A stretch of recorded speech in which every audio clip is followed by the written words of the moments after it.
Hello, my true crime lovelies. How are you?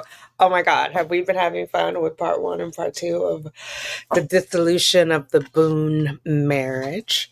This is going to be the last part. This is part three. I will link part one and part two in the iCards. I will also put it in the description down below. Welcome or welcome back. I'm Tanika. Welcome to Tanika's Two Cents or welcome back. We're going to cover it. I left out a few documents in part two. I have a lot of tabs open. I didn't want to anyway, it doesn't matter. I'm going to cover a couple of documents for 2022 that I left out, and then we'll go right into 2023 and we'll finish up with 2024. I think I'm going to call this Brian Puts His Foot Down, or maybe Smackdown. I'm not quite sure. Oh, come here. Oh, you say hi. Say hello. Dogs are here, so you guys have a warning. If you don't like them and they make noise and it bothers you, just click out. It's okay. You don't have to tell me. I know everybody's not a dog person. Okay, let's get into this without further ado. So this was from April of 2022.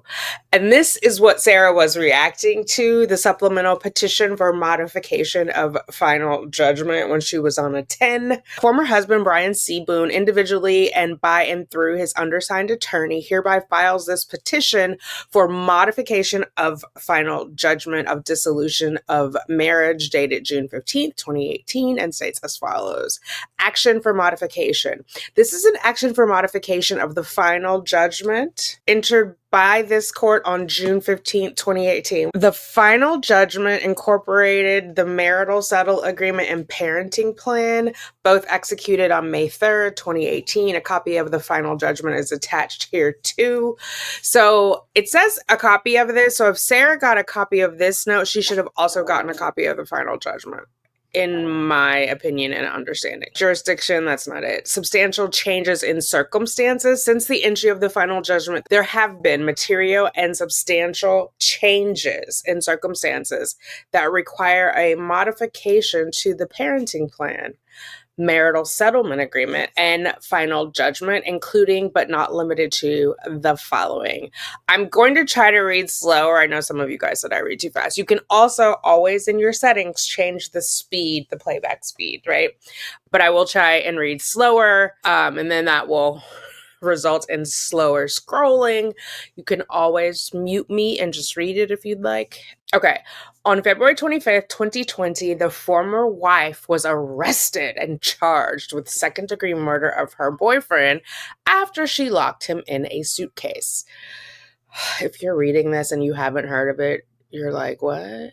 The former wife was committed to the custody of the sheriff of Orange County and has been held without bail in the Orange County Jail since February 25th, 2020. The parties have one minor child born in 2010.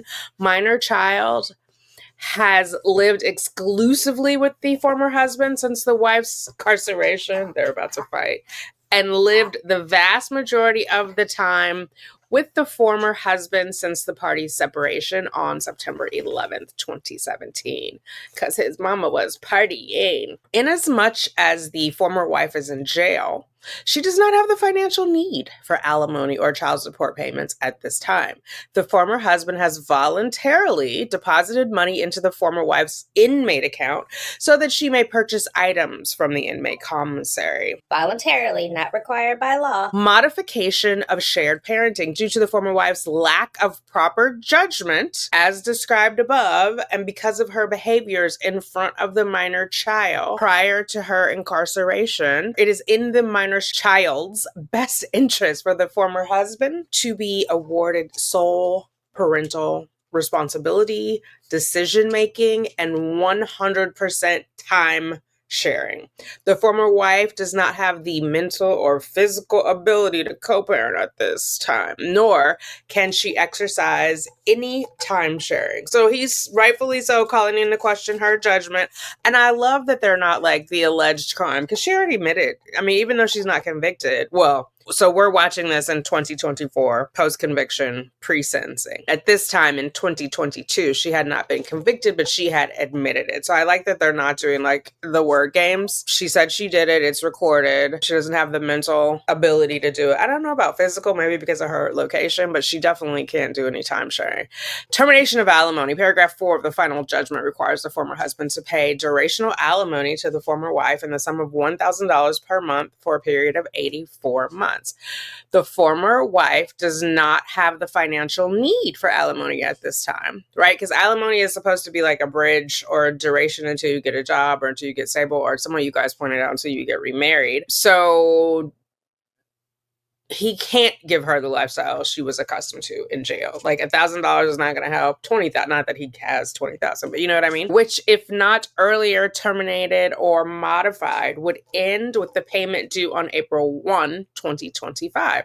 Also, due to former wife's admitted egregious behavior, of locking her live-in boyfriend in a suitcase, which ultimately led to his death, she is not entitled to alimony. Oh, break the law. No money. No honey, no money. Kill your honey, no money. Whatever. The termination of the durational alimony should be retroactive to February 25th, 2020, the day of the former wife's arrest and incarceration. And the alternative, the former husband requests that the alimony be reduced or at least suspended for the period of time that the former wife is incarcerated. So he's saying, on one hand, it should be terminated because she committed this crime and she admitted to committing this crime. It should be terminated going back to the date of her arrest. If you don't want to terminate it, it should be suspended. It should be reduced or at least suspended for the period of time. Maybe reduced, maybe $100. I don't know. Termination of child support. Paragraph 6 of the final judgment requires the former husband to pay the former wife the sum of $100 per month towards the support of the minor child based on the equal sharing schedule outlined in the parenting plan. Since February 25th, 2020, the minor child has lived exclusively with the former husband, who is responsible for 100% of his financial needs. I'm going to say they gave her grace because I would have backdated it to whatever the last time she was at. The last time the son was at the home was the Tuesday before George's murder. And so I would have said, I've had the child since whatever that next day was, whatever that next Wednesday was, right?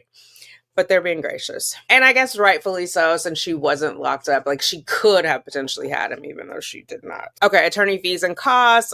Former husband attempted to come to a resolution of these issues with the former wife without the necessity of filing a contested supplemental petition for modification, and requested that the undersigned attorney prepare a joint stipulation. She wouldn't sign it, which resulted in the filing of this action. Former wife should bear the responsibility for the former husband's attorney's fees, as her actions and her failure to act necessitated the attorney's fees, right? Had she just signed it and said, you know what, you're right, I am in no position to take him and have any type of physical custody, so I'll sign that away. And you damn sure shouldn't be paying me child support since I am not at all able to help you with the caring of the child. And that money should go to the child for the needs of the child, or even not to the child, but it should be kept in the household where the father and the child are, right?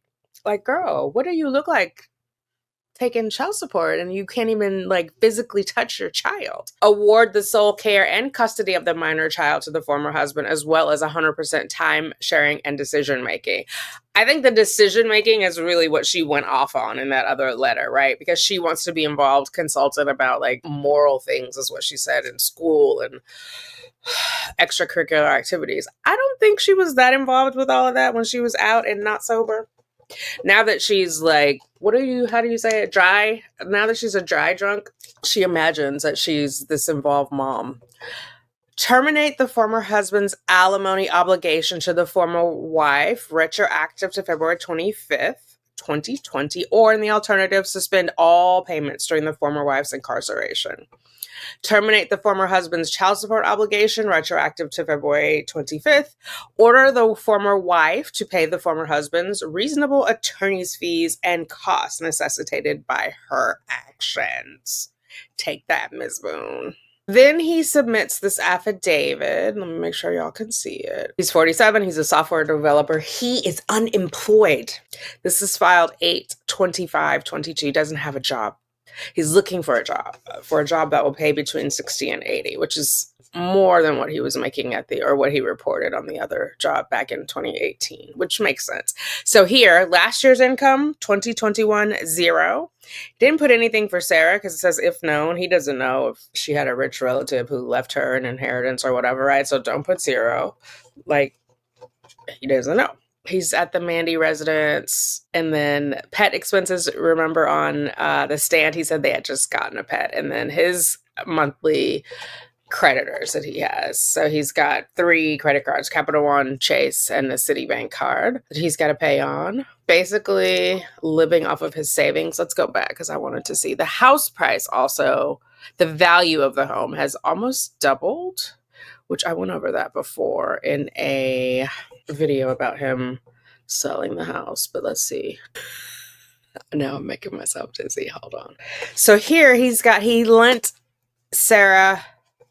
Respondent owes petitioner in excess of $20,000. They put estimate here. Real estate. So last time the house was at $280. Now it's at $453 from 2018 until 2022.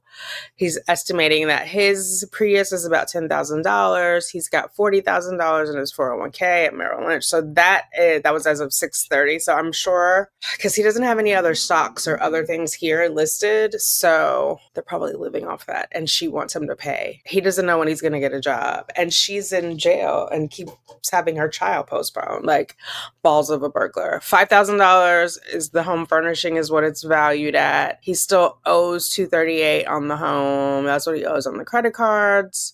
So he is not in a position to take care of himself, his son, and Miss Boone in jail. Ma'am, you're a ward of the state. So child support worksheet is and will be filed. There's Sarah's address. There's his signature. Okay. So then they had case management conference on the 19th of September in 2022, held in person. So the court will take no action on the notice for trial filed by Mr. Martell.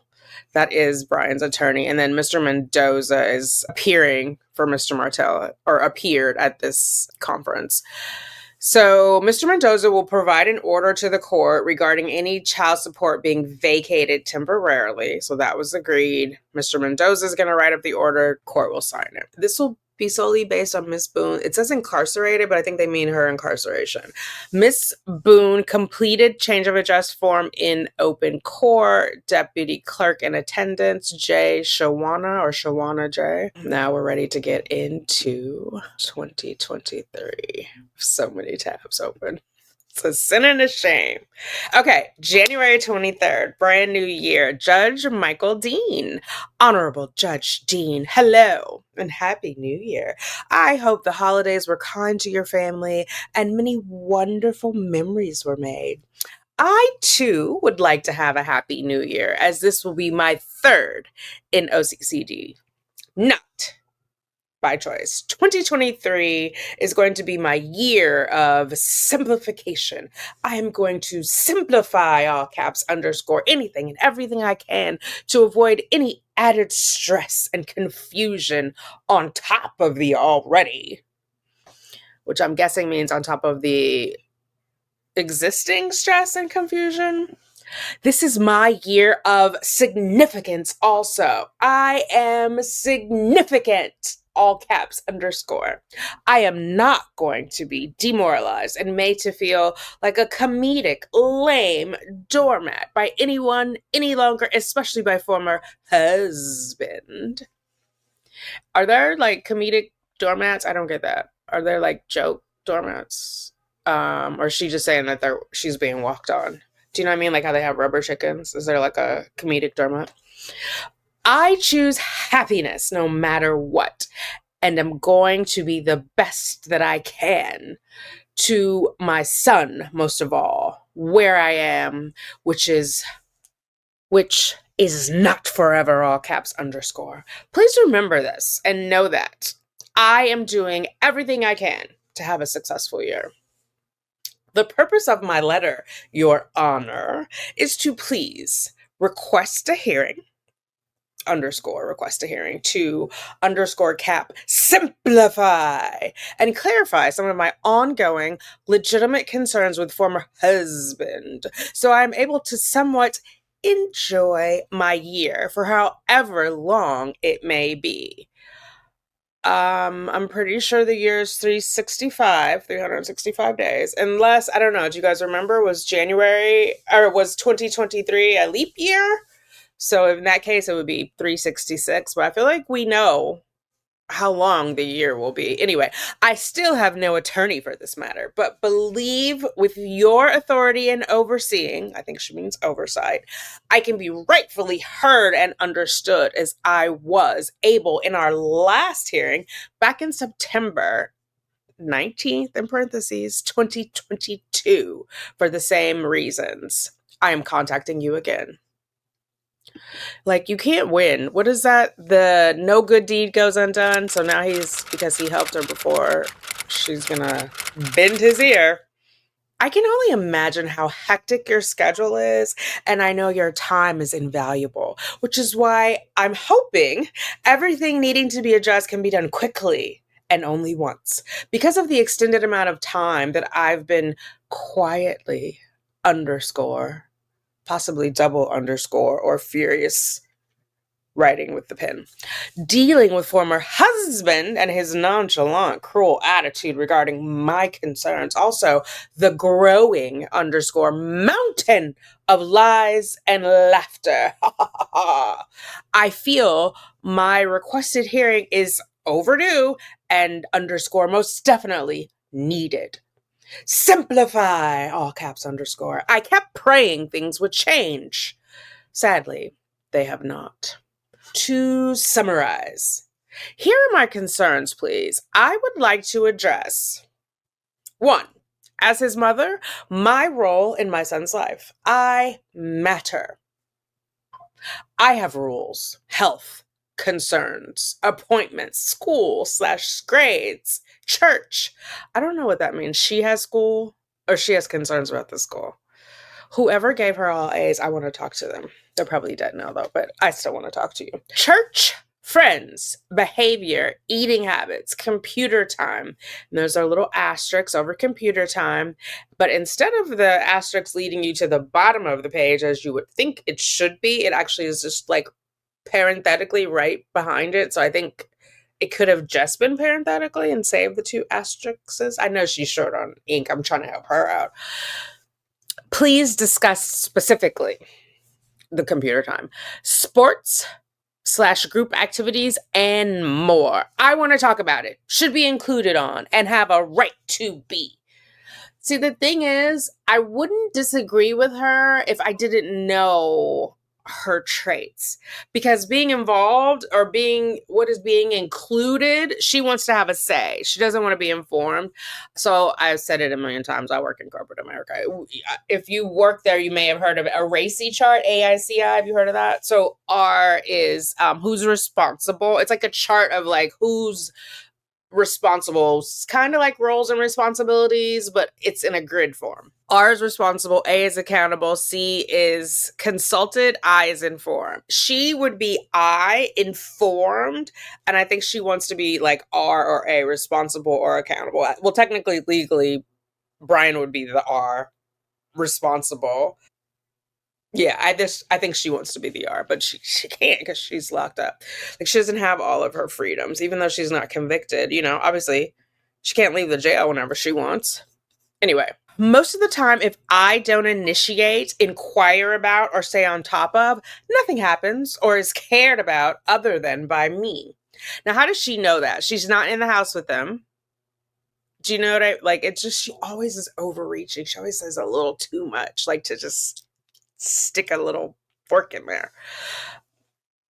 And I'm incarcerated. So nothing happens or is cared about other than by me. And I'm incarcerated. Parentheses, which makes no difference. So why mention it? I am still mom, capital Mom, with mom rights. Now, she said that at the last letter that we read for 2022. Apparently, it's rummaging through her mind.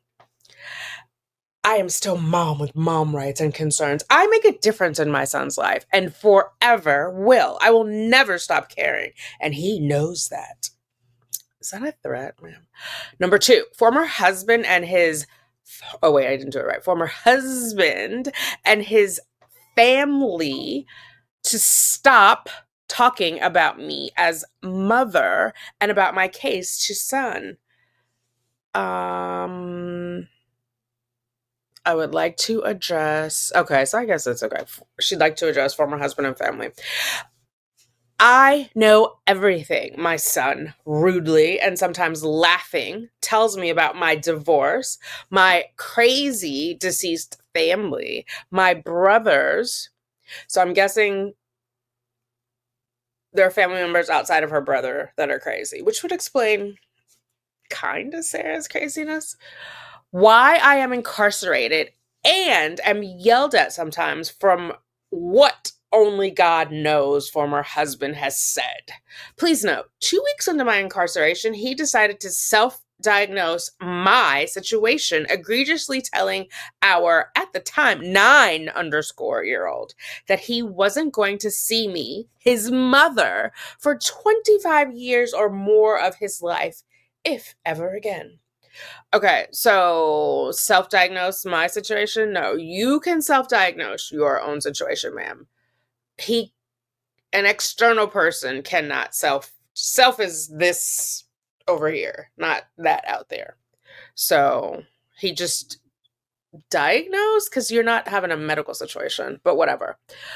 Okay, this extremely selfish, idiotic decision has forever made my son keep his distance. Really? And he is scared to be 100% with me for fear if he gets too close. Truly. Like she wants her son to keep it 100 with her. Is that what she's saying? Truly and deeply that I'm going to be absent and out of his life. So what's the point? There's no it in there. She wrote, what's point?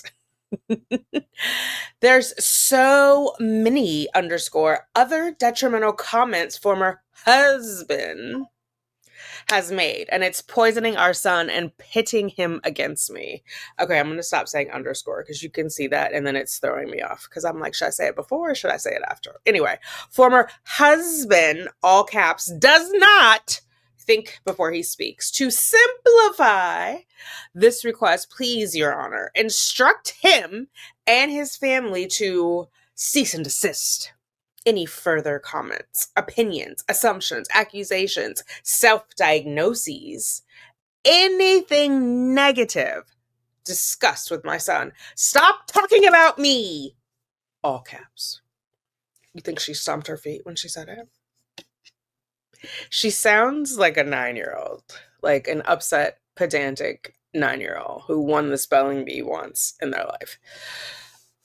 Number 3, private phone time with my son. Former husband is constantly in the background, interjecting his comments, answers questions I'm asking my son, laughing and telling me through my son what I can and cannot say to him.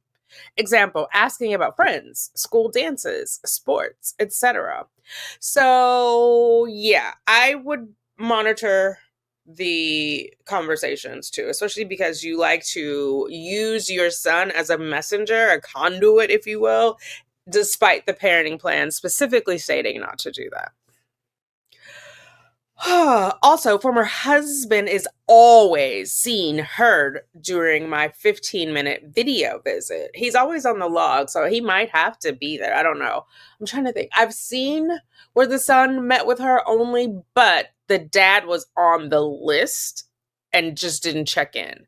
So I don't know. You guys let me know. Some of you guys have the answer. I'm just speculating. Okay, it's always seen hurt during my 15-minute video, impeding my valuable time with my son. In what way? I call him not former husband. Foremost, my son is a completely different person when not around his father. I am lovingly spoken to most of the time. Even she can't hold that lie up. And told about everything under the sun. So much is said when just me and him. There's also no pressure to be mean to me like dad is. Private phone time will be my time and made to be important and meaningful. By whom? Who's going to make it important and meaningful? Who's going to make it your time? Are you asking the judge that? Are you telling him?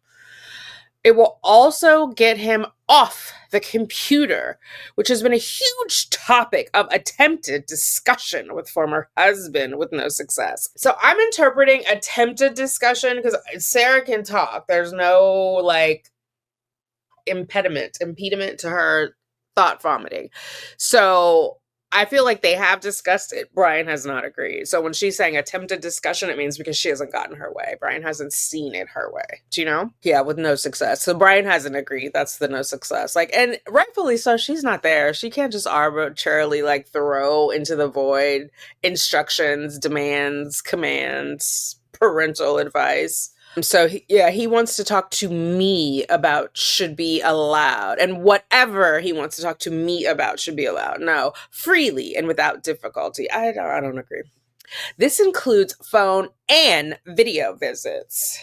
4, moving misconceptions / assumptions. I am told on a daily basis, God bless Brian not having a job and letting her call collect every single day. That is a saint, man. I am told on a daily basis about all the hustle and bustle, repairs, contractors, etc. for the house to be sold as soon as possible so former husband can take my son and move away from me. Another reason I am withheld monetary funds to make my necessary purchases. He doesn't owe you monetary funds. Are there some different kind of funds? Play-Doh funds? Anyway, why not just say money? Another reason I'm withheld money. When trying, I would just think you would be as concise as possible, especially if you write, if you're writing it by hand. I have a disability in this hand, so I'm very careful anyway, but it just seems like, why say extra words when one will just do? She'll say 2, 3, 4.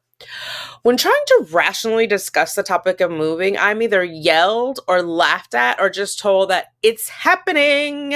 I want to make sure former husband abides by the 50-mile radius and all other moving rules included. So she's talking about in the dissolution of marriage agreement. He assumes he and my son are going to ride off into the sunset and leave me in the dust, knowing I have no attorney, money, or family, which he seldom reminds me of, telling me there's nothing I can do. I don't think she means seldom, because I don't think seldom is noteworthy, right? That's few and far between. I feel like she means he constantly reminds. Otherwise, why is she mentioning it? I don't want to hear him talking about it all the time anymore, and get it right when you do. Please, Judge Dean, clarify so he knows for definite, I think for sure, what to plan on, or definitely, and can make the necessary changes, including saving money in order to bring my currently negative jail account in the positive to make my necessary purchases. So that right there demonstrates what type of mom she is, right? Like, you want him to stop planning for a better life for your son and stability and support so that he has to stay, and that money can be diverted to you instead of to the well-being of your son and his caretaker. I'm requesting also to be kept informed with any update regarding moving plans, especially since it includes taking my minor son. I don't know. See, again, now she's saying informed. If we think about the RACI chart, that means you're just told. But the fact that she wants to be informed of any updates, that means she wants to have a say, in my opinion, my 2 cents. Where are you at? So I would just, because what day they move has no consequence to her, what day the movers are coming, when the house is sold, like, she just needs to know that they're moving. Maybe they can say on this date. I don't know. She might try to call them a million times. Maybe they tell her, don't call on this date because we're moving. I don't know. I have no idea. But it's all about her. 5, all caps, stop assuming my case details and progress. Former husband assumes I actively am making the decision to postpone my trial and keep them here, that I actively am making the decision to possibly be on my 7th attorney from all the withdrawals, not firings. So even if they're fired, they still have to file a motion to withdraw. The judge has to say, yes, I agree to this. That actively, I am enjoying my 3rd year in jail away from my son and our life together, away from everything, and want to stay in this morbid, daily, vicious cycle of depression. Stop telling me what to do, how to do it, and when, from listening to all his reliable sources, such as professional YouTubers, court TV, social media, etc. I am constantly told he knows what's going on and how it's going to end. He believes, along with so many others, all the hype and hate generated towards me from all the ignorant misunderstandings coming from everywhere. I don't even know what's going on after the nonstop debacles and insanities I've been going through, dealing with, and trying to sort out all the lies for 3 years and counting. Why don't I fire my attorney and hire former husband? I don't think this is giving what she thinks it's giving. Like, this is the man you're asking to help you, and then you're just making like smart ass derogatory comments like page after page. Who wants to come in and read this? Alimony/monetary income agreement. Since our last hearing, former husband was ordered to continue paying alimony so I can purchase books, food, clothing, hygiene items, etc. So I was not able to find an order saying that he had to continue that. Sometimes they don't include everything in the minutes, but then usually you'll see an order that's filed in there. I don't see anything, so she may have misunderstood this or just felt like because it wasn't addressed, it's assumed. I don't know. Anyway, I couldn't find it. It could be there. To continue paying alimony so I can purchase books, food, clothing, hygiene items, etc. Often I am denied and go without what I am needing. I am still, all caps, waiting for everything, including pictures my son wants me to have and a check from my grandmother's deceased interest with a S on the end, interests, $100. He keeps telling me has been mailed. This check is almost a year old from waiting so long. 2/2/22. I don't even know if it's even able to be used at this point. I keep waiting and waiting and waiting, all caps, for this check, especially so I can put in my negative account and not ask former husband. It was my understanding I could have the aforementioned after the hearing concluded. I have not, and am repeatedly told he's waiting to get a job. Moving expenses are more than expected. Still waiting on a big check from his parents to clear his account. Or there's some kind of glitch. There is always a problem, reason, excuse. Always is all capped and underscored. So this is the thing, like where she is making all these dramatic statements. It can't always be, right? Because he has given you some money over the 3 years. Always implies like you're harassing him, like, right? Not even low key. You're harassing him again and again and again. And he has to keep, I don't know why he just doesn't tell you no, or maybe he has told you no and you can't take no, but the hyperbole is a little, the rhetoric is a little, He even openly admitted to me he lies and has. So I never know when, if the truth is being told, ever. Again, can't be true. He tells me every time it's been ordered, mailed, coming soon, or on the way. Where is it? Any of it. The lying was a great factor in our divorce also. So here she has the missing pronoun again. She doesn't say his lying. So it could have been hers. She could be telling the truth. She just says the lying. Could be on both parts. I even took the effort to communicate that I feel like a dumb dog looking out the window, wagging my dumb tail, waiting for something good after he's told me there will be, and to keep looking. I don't think he told you to keep looking, ma'am. Also, I don't know, whatever I have for my dogs, I give them. I don't tease them or tell them ahead of time. Like, can you imagine showing a dog a treat and then not giving it to them or not giving them a way to get it? No. Not my dogs. Nothing, ever. Only solution, please, is to establish a payment plan with due dates. It's copied into the clerk of court's website like that. I'm not sure. I think she wrote over, I don't know, but I'm adding to try to make sense of the words. Please, is to establish a payment plan with due dates to simplify this ongoing problem going forward. I choose not to be lied to any longer than I already have, and to keep looking out the window for nothing. It's humiliating. Number 7, communication agreement. Everything regarding my son, including health concerns, behavior, discipline, appointment results, details, grades, report cards, school reports, emails. What emails, ma'am? Notifications, planned trips, and vacation, not days before. See, for me, that seems overly burdensome. You guys know what it's like going on vacation, especially going on vacation by yourself with the kid, and then she wants all this additional disclosure to her. Girl, they can send you a postcard when they get there. What difference does it make? They don't have to ask your permission.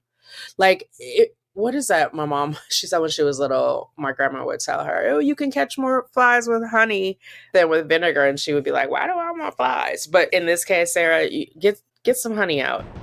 It's just complaint after complaint after complaint. That's one of those people. Now I see why the neighbors said they would see her and turn the other way. Never mind the alcohol. Just this whole conversation. And I'm sure it was like much worse when she was lit up all day. Okay. All general and important discussions as they arise. Lack of communication, another massive reason for our divorce. Not communicating overall, such as when our home was being foreclosed on twice during our marriage, or that my 30-year-old bank account this is the vengeance. There's no reason to mention the foreclosing of the house to the judge in regard to having you be more involved. You're just showing your pettiness. This is the opposite of helping yourself. Closed from excessive delinquency due to not receiving alimony. So she already told this to the judge, at least in 2 letters, unless I'm mixing it up because I've read all these letters now. Another reason for not receiving necessities from auto pay being disabled from no account and former husband's debit credit card never works. Like, she's acting like he's her active caretaker, like he's somehow responsible for her. Mine would, and for every purchase prior to closure did, but is now obsolete and unusable. Yeah, we get it. The account's closed. Of course, the card doesn't work.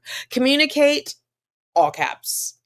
It looks like a double underscore, or again, that furious pin under, like, frustration again and again and again, writing it. Communicate, update, mention, educate, make aware, notify, however, whenever, whatever. Just please communicate. Please, number 8, release documents from mortgage. I was served a summons on 9/27/22 regarding a lawsuit against me for non-payment and foreclosure of now, since 2017, former husband's house, which I signed documents on our dissolution of marriage, relinquishing my shares. So she actually signed them in 2018, but okay. Relinquishing my shares, interest, and ownership. I am still included on the mortgage and my name on all paperwork in the summons. Now, she wrote a separate letter just about this that I read previously. I don't know why she's bothering this judge about it. He has nothing to do with that. You have paperwork saying that you're not legally responsible. So you can send that paperwork, you can wait, it doesn't matter. Mortgage company to inform them I am not affiliated in any way. And I was told previously by him, it makes no difference. The house is practically sold or it's been taken care of. Which is it? Girl, call the bank and ask them. Oh, wait, you can't because you're in prison and they don't accept collect calls. I would like to receive a formal letter stating I am removed from the mortgage company. Again, the judge has nothing to do with this. I do not need anything extra on my credit score that hasn't negatively already been done from everything during/after our marriage that was unfairly dumped on me by former husband. I feel like she might be talking about those credit cards where he gave her the $22,000 and she didn't bother to pay. And yes, you guys were right. She is in the hole because she still owes $22,000 and then she was only getting 10. So I think you guys said like she only is getting 12,000 or whatever, which is facts, like in her pocket. Please provide copies as soon as possible. She's at this point has been evicted from her apartment, so that's on her credit score. I don't know where she thinks she's going that her credit score is going to matter right now. You're not getting any new credit cards, ma'am. You're not getting a new car. You're not getting a new apartment. The state of Florida has got you. Number 9. Permanent documents, information from hearing 9/19. Please provide the permanent documents, full custody and suspension of child support. That's what he got in the other one. We read that at the top. Former husband's attorney was instructed to forward for your modifications, Your Honor, to temporary as requested after I was able to explain my circumstances with having no money or family to hire an attorney once I am released and my desperate need to be fully and completely reunited with my son ASAP.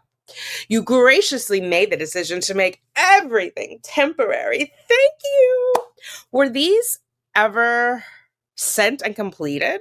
I haven't received copies if so, which I very much would like and need, please, along with any other paperwork generated since the hearing, so I can be kept updated with anything new I may need to work on. AKA harass someone about. I completed a change of address form during the hearing, also to make sure correct and everyone was aware, so I can be able to receive copies, letters, etc. going forward. To make sure it was correct and everyone was aware, I think is what she means. Copy of dissolution of marriage, 10. Divorce paperwork. I keep trying to receive a copy from former husband for my personal reference and information to utilize during our ongoing and current case together, but I have not yet received. I would like a copy for future review if needed, if the court is able to provide. The judge does not make copies, Sarah. I would be grateful and can possibly receive much sooner. You needed to contact the clerk records, ma'am. Please know, Your Honor, I am always coming to former husband with solutions for everything to make all that I can easier, less painful, and more productive. I.e., I'm giving him options of how he can do it my way. He has option A, option B, option C. If he has another way to do it, his way, I don't want to hear it. I ask days, sometimes weeks in advance for a reason to simplify our lives now and future. I do not ask, oh my God, Brian saw this, like our lives, future. No, biatch, we don't have a future life. I do not ask for anything difficult or unreasonable regarding my son or books or toothpaste. So your son is on par, your request for your son is on par with your request for books and on par with your request for toothpaste.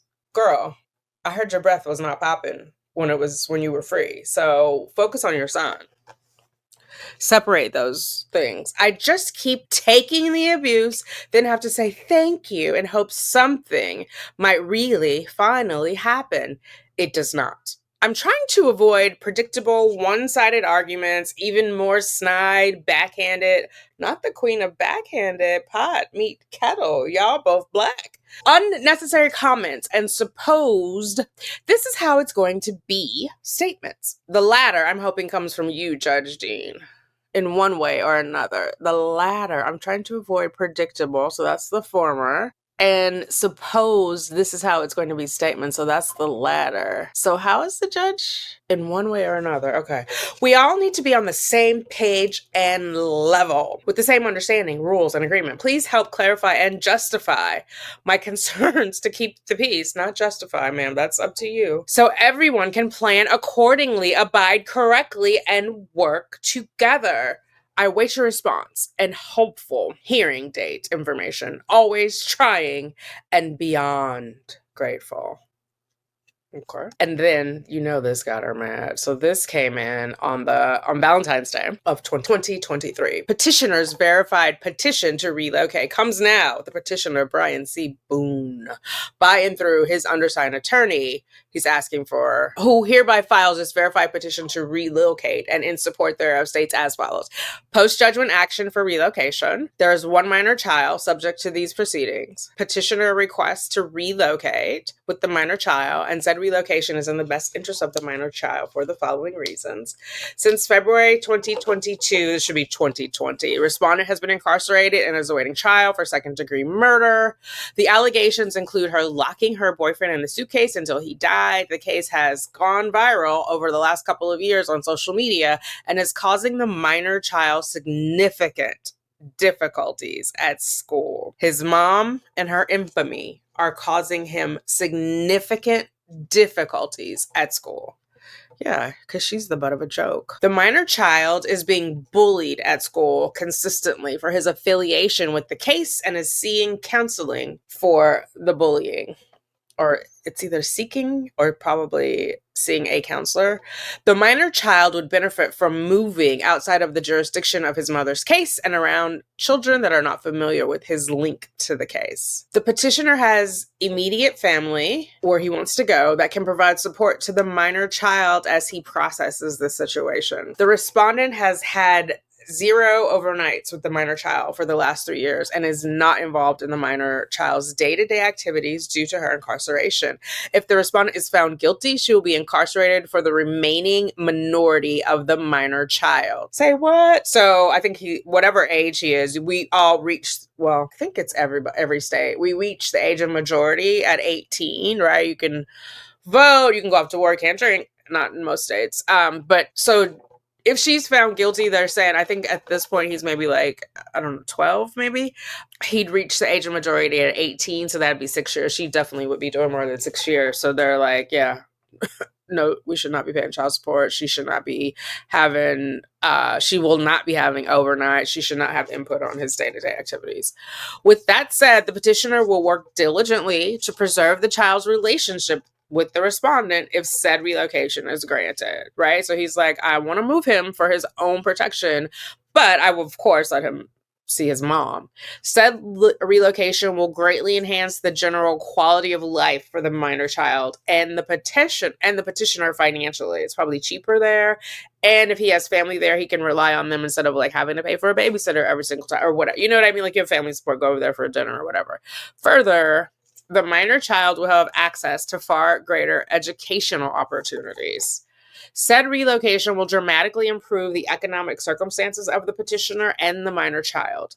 The exact address is unknown at this time and is subject to the relocation being granted. There's a city here. I'm intentionally not saying it. Like someone would have to look at the screen to see it just because there could be a search find in the captions.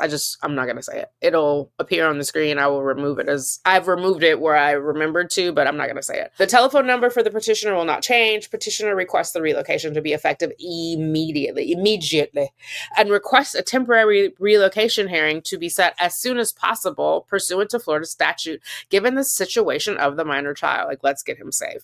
The petitioner does not wish to deprive the minor child of his relationship with the respondent and would therefore propose a long-distance parenting plan as follows. And then we have one here for the footnote, and it says predicated on the respondent being released from prison and being found fit to have overnight time sharing. So this only applies if Sarah walks out of prison before he turns 18. Every other weekend, and she's found fit to have overnight. Every other weekend from Friday evening until Sunday evening between the respondent and the minor child. The petitioner and respondent would alternate winter break and Thanksgiving. The respondent would exercise time sharing with the minor child every other spring break. The petitioner will provide the necessary technology for the minor child to be able to Skype, FaceTime, or alternate video conferencing of the minor child with the respondent on a regular basis. So Teams, Zoom, whatever. He'll set that up. He'll get the computer, he'll get the technology, the internet, all the stuff that you need to have a conference call via video. A schedule of which can be solidified upon determination of the formal long-distance parenting plan. So they're not proposing a schedule right now, but, because obviously she hasn't even had a child yet. We'll cross that bridge when we get to it. The parties would be responsible for their own transportation costs. So if she doesn't live where they live, she's going to be responsible for paying for her transportation to get to her son.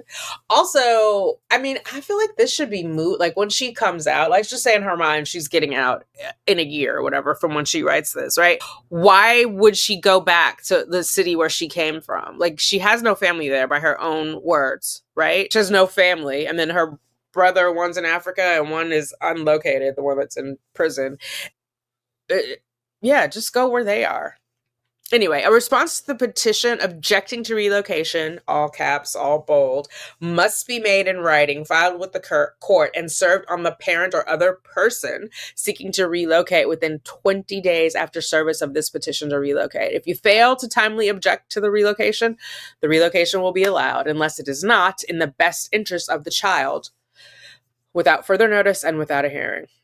Yeah, so they would just be like, you go ahead and go, and nobody has to send her a note, a courier pigeon, nothing. If the respondent files an objection to this petition to relocate, it should be served on the petitioner care of the Martell family law, right? Because he's represented, because you'll see other notes later, or maybe we already saw them, where she's like trying to mail Brian directly about the case. The petitioner has employed the Martel firm to represent him in this matter and has agreed to pay the firm reasonable attorney fees and costs for this representation. Wherefore, petitioner Brian C. Boone respectfully requests that this court enter an order granting this petition for relocation, permitting the petitioner to relocate to the new city in Florida, granting said relocation on a temporary basis and setting an expedited hearing on said temporary request, granting this petition for relocation and ordering a long-distance parenting plan in the best interest of the minor child of the parties, granting petitioner an award of attorney's fees incurred in pursuit of this matter. Hold on, they lost me. Didn't it just say he was going to pay for it? Or was it saying that he is currently paying for it?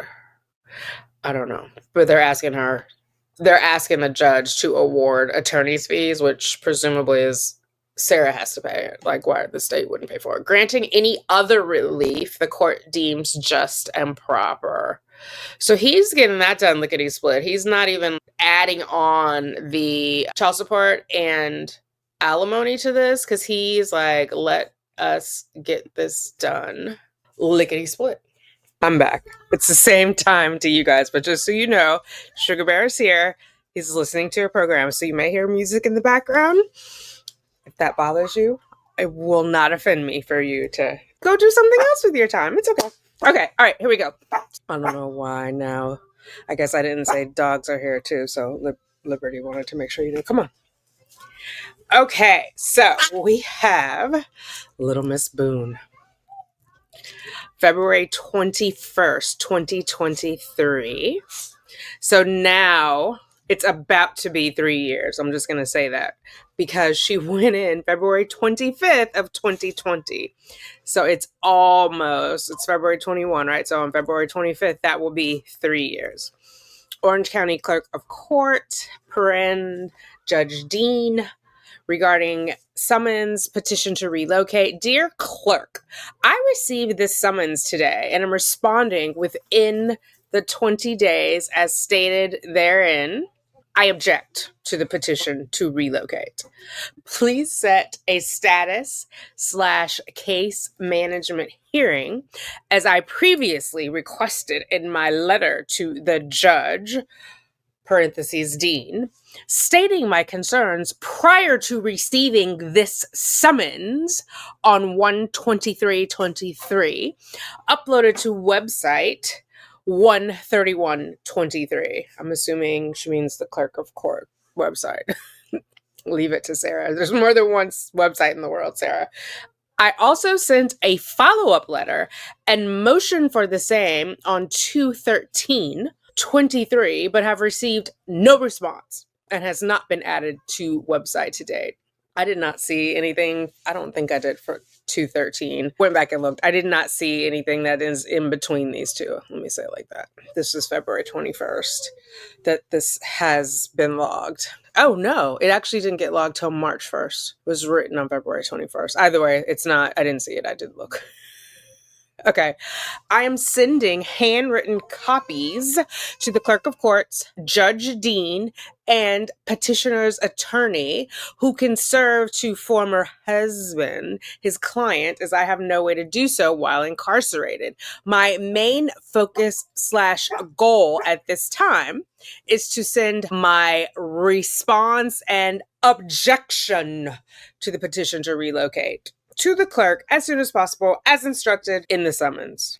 Please send copies of scheduled hearing with the date and time. I think she means like send the calendar invite. There's not a copy of a scheduled hearing if it hasn't happened. So I am aware and can prepare. I have no representation in this case and can only be kept updated by these copies. I await the court's response and information. Thank you, Sarah Boone. Please update my address, which I feel like we had the last hearing where it says you updated it. I could be misremembering it though, because I've been reading a lot of letters like the last 5 days. So my timing might be off. We're going to persevere. Okay, so this is February 28th. is when it was filed. Order directing Orange County Corrections to transport defendant. So they're bringing her over on April 13th. They have plenty of notice since it was sent in February. For the, oh God, what is it for? Status hearing. April 13th. Okay. All right. So now we have this on March 8th. Honorable Judge Michael Dean. Hello. Oh, no, not hello. Judge Dean. Hello again. Per my attempted conversation today to ask former husband, FH, when he was going to schedule our son's, no ma'am, dental appointment, and when will he really be ordering the small food package? You see how she laces those in there? She's pretending to call about the dentist, but she really is calling about this small food package. She doesn't owe you a small food package, ma'am. The state of Florida is feeding you. You don't even eat your breakfast. Like, what a nuisance. Anyway, okay. Yeah, I agree. I've now been waiting on for 10 weeks and counting. This was his abrupt, comical, demanding response. Oh my God. I think it's Brian telling her she needs to. All done? Are you all done? Sorry. Okay, let's go back. Wait. And punctuation is everywhere. She has comical in the middle of the sentence. Question mark, comical question mark, and then comma, and continues her sentence from there. But let's go back. FH, when he was going to schedule our son's dental appointment, and when will he really be ordering the small food package I've now been waiting on for 10 weeks and counting? This was his abrupt, comical question mark demanding response. I need to find someone to get my junk out of the garage and put in storage somewhere. However, they're finally leaving when trying to process what he just dropped on me and talk to him about. I was told it's not his problem. I know that's right. Brian got a backbone. Wait. It's not. I mean, he has enough to worry about, like moving to a whole different city, worried about his son's mental health. All done? And she's so dramatic, too. Like, I don't know why she has to try and process it. You don't have to process it with him on the phone. He's not in charge of Sarah brain processing. And she doesn't even get back to. So she's right off the top complained. There's something going on with the dentist that she had to have a conversation. And again, attempted means he did not either agree with her or he just brushed past it. But you had a conversation, ma'am. You didn't attempt unless the cat got your tongue. You weren't like, oh. This is what attempted conversation means like to me. Anyway, they're finally leaving. I was told it's not his problem. I said, I'm in jail, as he likes to remind me of daily. It's not that easy, especially when I have no one, money, or resources. Get out the tiny violin. Which he knows, he said while laughing. Ha ha ha, I know. Still, not his problem. She has it in quotes, but this is not his instead of not mine, but you guys get it. Anything left, I should stop correcting her. I was an editor before, so like my brain is trying to like look at what was written and then try to guess what the intent is and then correct the grammar. I can't promise to stop. Anything left behind will be put in a garage sale or donated. These belongings are some of the heirlooms from my deceased family. The only things I have of them to remember. Also, baby books, antiques, etc. All of my important, meaningful, historical belongings. To that, I say, tough titties, ma'am. Why are they there anyway? Are you... It sounds like, you guys let me know if you've heard something different. Like maybe Brian packed up her apartment or paid someone to pack it up and come and put it in his garage. I wouldn't have even done that. Listen, you murdered somebody, ma'am. Figure it out. Her important, meaningful, historical belongings. Take a picture, I guess. They are still leaving no matter what. It makes no difference. See, you would think these bulleted things are what he was saying, but then it goes back and forth because I'm sure he didn't say baby books, antiques, etc. All of my important, meaningful historical belongings. That's her, right? But then we have another bullet. They are still leaving no matter what. Well, I think she's repeating what Brian has said. It makes no difference what I say or do. Did you have an attempted conversation about it? Or did you have a conversation where he told you to pounce in? I told him about the hearing scheduled on 4/13 and he laughed, saying, ha ha ha. It's going to happen. How can I be there when my trial starts on 4/10? Wait, what? It's something going to happen. How can I be there when my trial starts on 4/10? I keep explaining to him just because there's a date does not mean it's going to happen then. Of all people, I would know if when going to trial. Would you? You would know when not going to trial. Anyway, of all people, I would tell him first. Nonetheless, or he could just look at the docket. The docket has it faster than you do. Nonetheless, he will be part of my case and will receive information when/if the time comes so he can plan for participation. Ma'am, not by you, the assistant state attorney, notify you. Clearly, he has not thought about this and his commuting for however long it may be. And if, oh, she's saying if it may be, no, ma'am, he's leaving. Maybe this is the one and it's out of order. No, it says March 8th though. Hang on one second. It was logged March 20th. Oh no, these other ones are motion, so it hasn't been granted. But basically, it sounds like he knows it is going to be granted. Oh my God. Also, what happens if there is a change of venue? Where will that be, all-seeing psychic Brian? How does this all end? What? See how I'm on like a psychic head wrap and a crystal ball with that?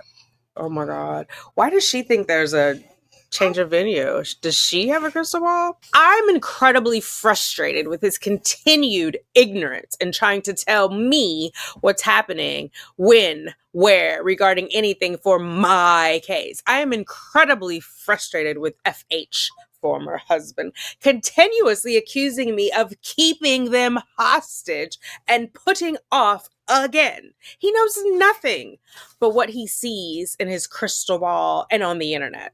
Stop being an all-assuming, self-righteous, bullying soothsayer. Well, how is he bullying her, though? What is he saying to her? Wow. Is that your new word? Wow. I never owe him any... You want to read with me? I never owe him any specific details about anything about my case, but will, of course, let him know when I actually...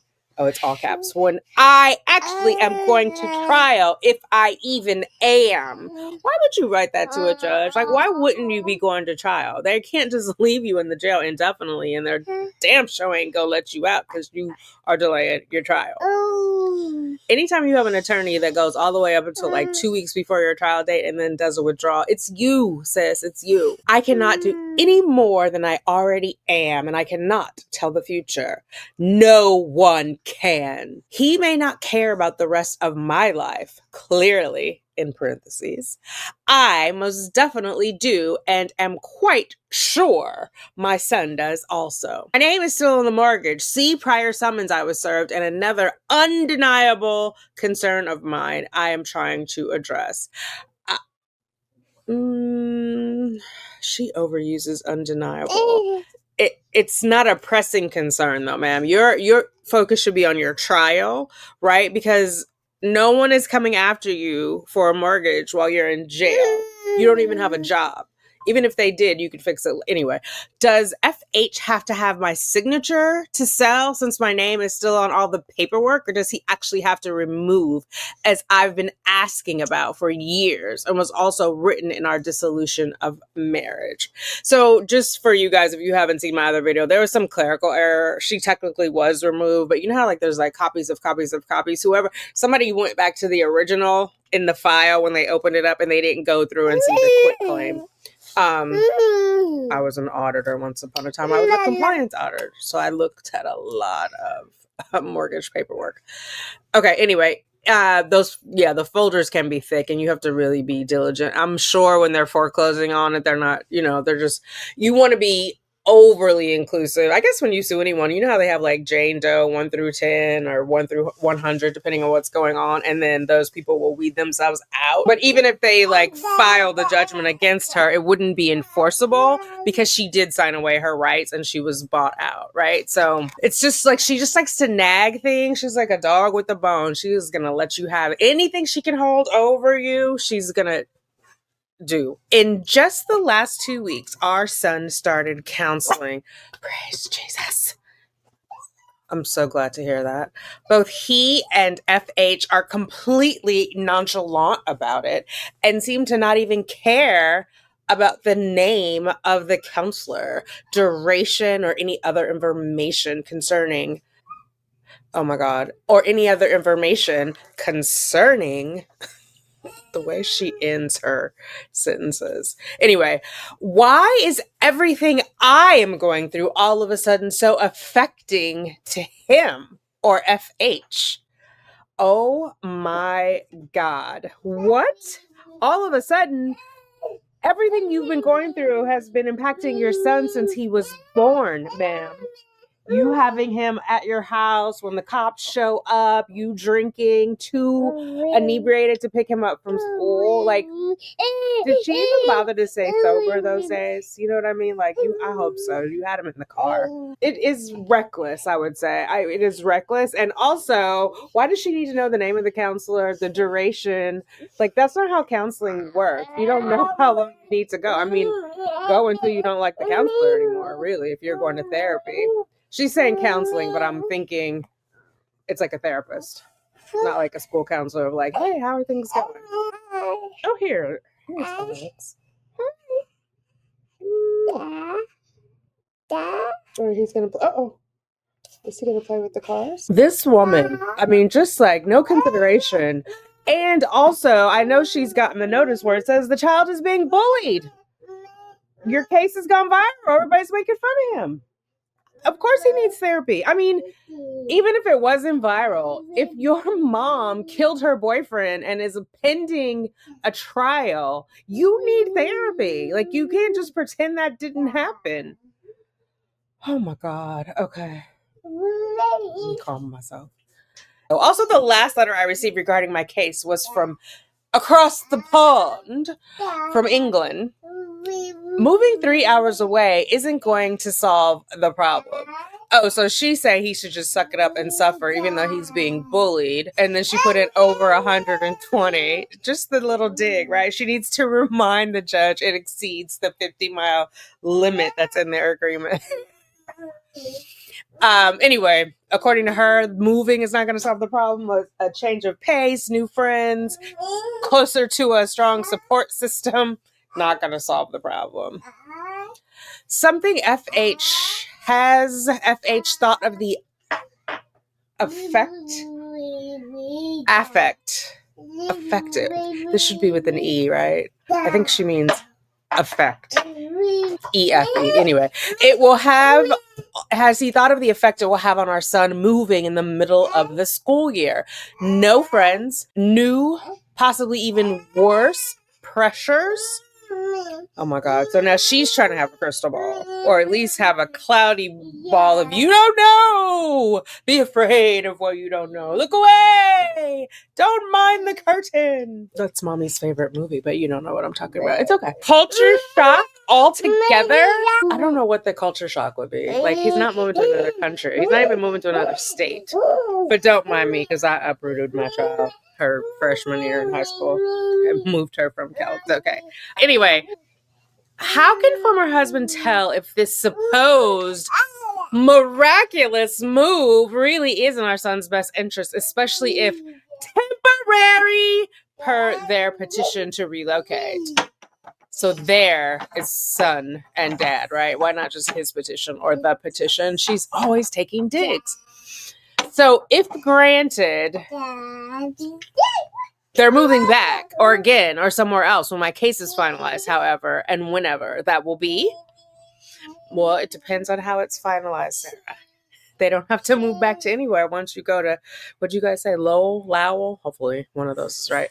Oh my God. So if FH doesn't care about our son getting good grades or even wearing shoes, why is any of this concerning all of a sudden?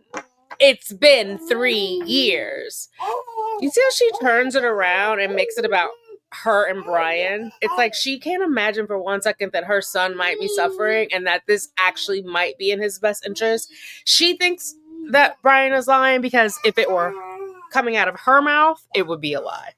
And so therefore, coming out of anybody else's mouth, it must also be a lie because, of course, everyone is like her, right? But it's just she's selfish. And I don't understand why what is the wearing shoes? Like maybe he had on flip-flops or something? Ma'am, you are the queen of flip-flops. What are you? So this was a hard lesson as a parent. Granted, when I had my daughter, I was young. And it's hard not to want them to get straight A's, but like, what the teachers tell me, everybody's not going to be a straight A soon. There have to be A's, B's, C's, and even D's, right? Because it would be a pretty boring place if everybody was all straight A students or if everybody was all of high intelligence. We'd get bored pretty quick. You need a mix, right? I mean, listen, we live in a capitalist society, right? If you are, I don't know, high IQ, you're not going to want to take out the trash. You might want to, but in general, do you know what I'm saying? Like, everybody is not going to be in. Please hold. And we're back. Okay, I want to go over this. I'm going to repeat this.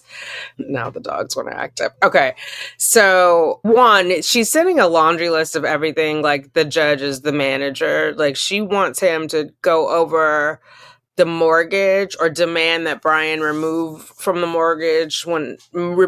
from the mortgage when it's a clerical error, right? Like I said, she's already signed a quitclaim deed. Of course, she doesn't have any of her documents because she's in jail. This whole putting off again, like I'm just trying to figure out what does she want from, I think she's just vetching, incredibly frustrated with his continued ignorance and trying to tell me what's happening. So she's vetching about Brian saying you're going to jail, which the whole world's been saying that. Stop being an all-assuming, self-righteous, bullying soothsayer. So I think that's part of whatever her mental health issues are, or what do you guys call it, a disorder?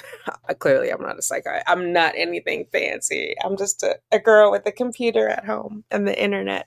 But yeah, so it's like she's annoyed because he's saying she did something wrong and it's Sarah and she can't be wrong, right? So she's, in her mind, this is my interpretation, obviously my 2 cents, is thinking, I'm going to be vindicated at this trial, right? Instead of like, oh my God, I'm really looking at serious time. I've not only admitted to locking him in the suitcase and not letting him out and going to bed, but I filmed it. And the version of what I filmed is very different than the version that I told about us having fun. Like in her mind, she's going to talk her way out of all of this. I don't know why she's talking about that particular case with this judge, unless she's trying to curry favor or gain sway. I'm not sure, because it's almost as if she's like passive aggressively also telling the judge no one can predict the future. Do you know what I mean? No one can. Now, I don't know. I'm in my 50s. My understanding is when you have all caps, at least when you're typing it, you're shouting. Is it the same when it's handwritten? Because I feel like she's shouting at the judge, and I'm not sure that's the way. Again, more flies with honey.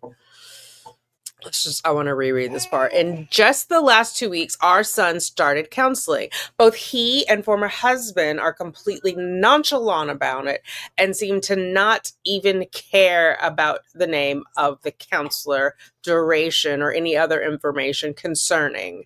Why is everything I'm going through all of a sudden so affecting to him or FH?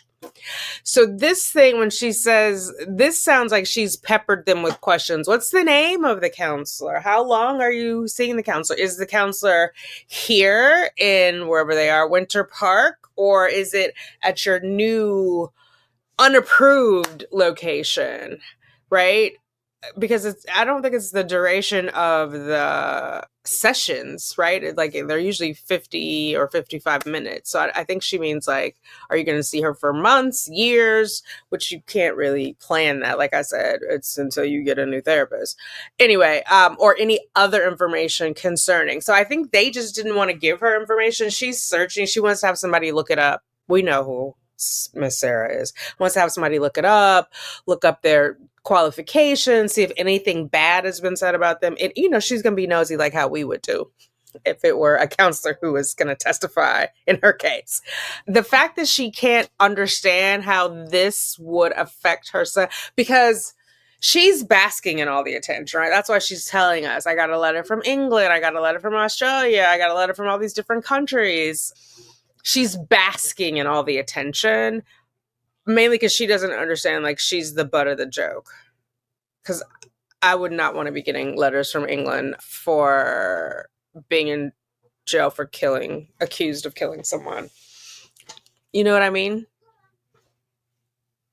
Anyway, of course, that's troubling to her son. And then you have all of the coverage of like the suitcase video, the interrogation, the 911 call, the first on-scene people. I feel like those videos have been around for a minute, probably because they're the easiest to get with the FOIA, He's got to deal with all that. His friends have seen it. Maybe his friends' parents have seen it. I will remember, and it happens young. I remember in the 6th grade. Was it the 6th? It was the 6th. It was actually the year that MTV premiered. I'm telling all of my age. I had neighbors. So I think I said this. I went to a different school every year growing up until I got to high school. And some years I went to 2 schools. We moved all the time. So we had moved. One of the neighbors' children, I thought we were friends. We had been playing. And then randomly, it was a brother and a sister. Randomly, I didn't give the brother one of the things he asked for. It was my thing. And I don't even remember I know it belonged to me. And I said, no, boundary. And he called me the N-word, like the whole word. And I went home in tears. And I was like, I couldn't understand it because I thought we were friends.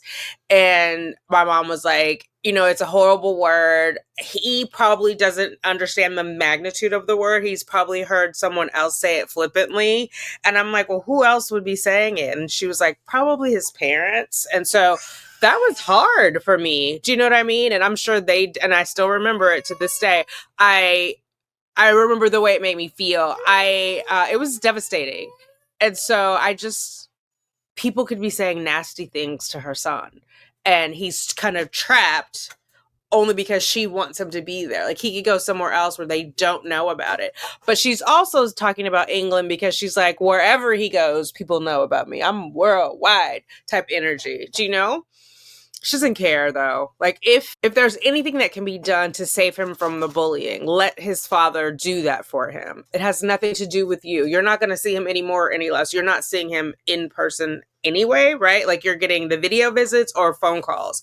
So those video visits can happen from space, as you mentioned in your other letter, or Australia. Again, time difference. Also, Australia said they didn't want you, girl. I'm looking out for you, Aussies.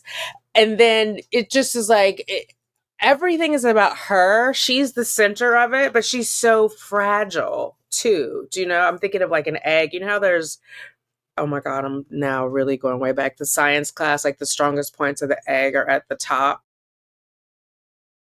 Yeah, she's just like the little yolk in there, and you have to hold the egg like this when you're dealing with her. Because if you do it like this, all hell's going to break loose.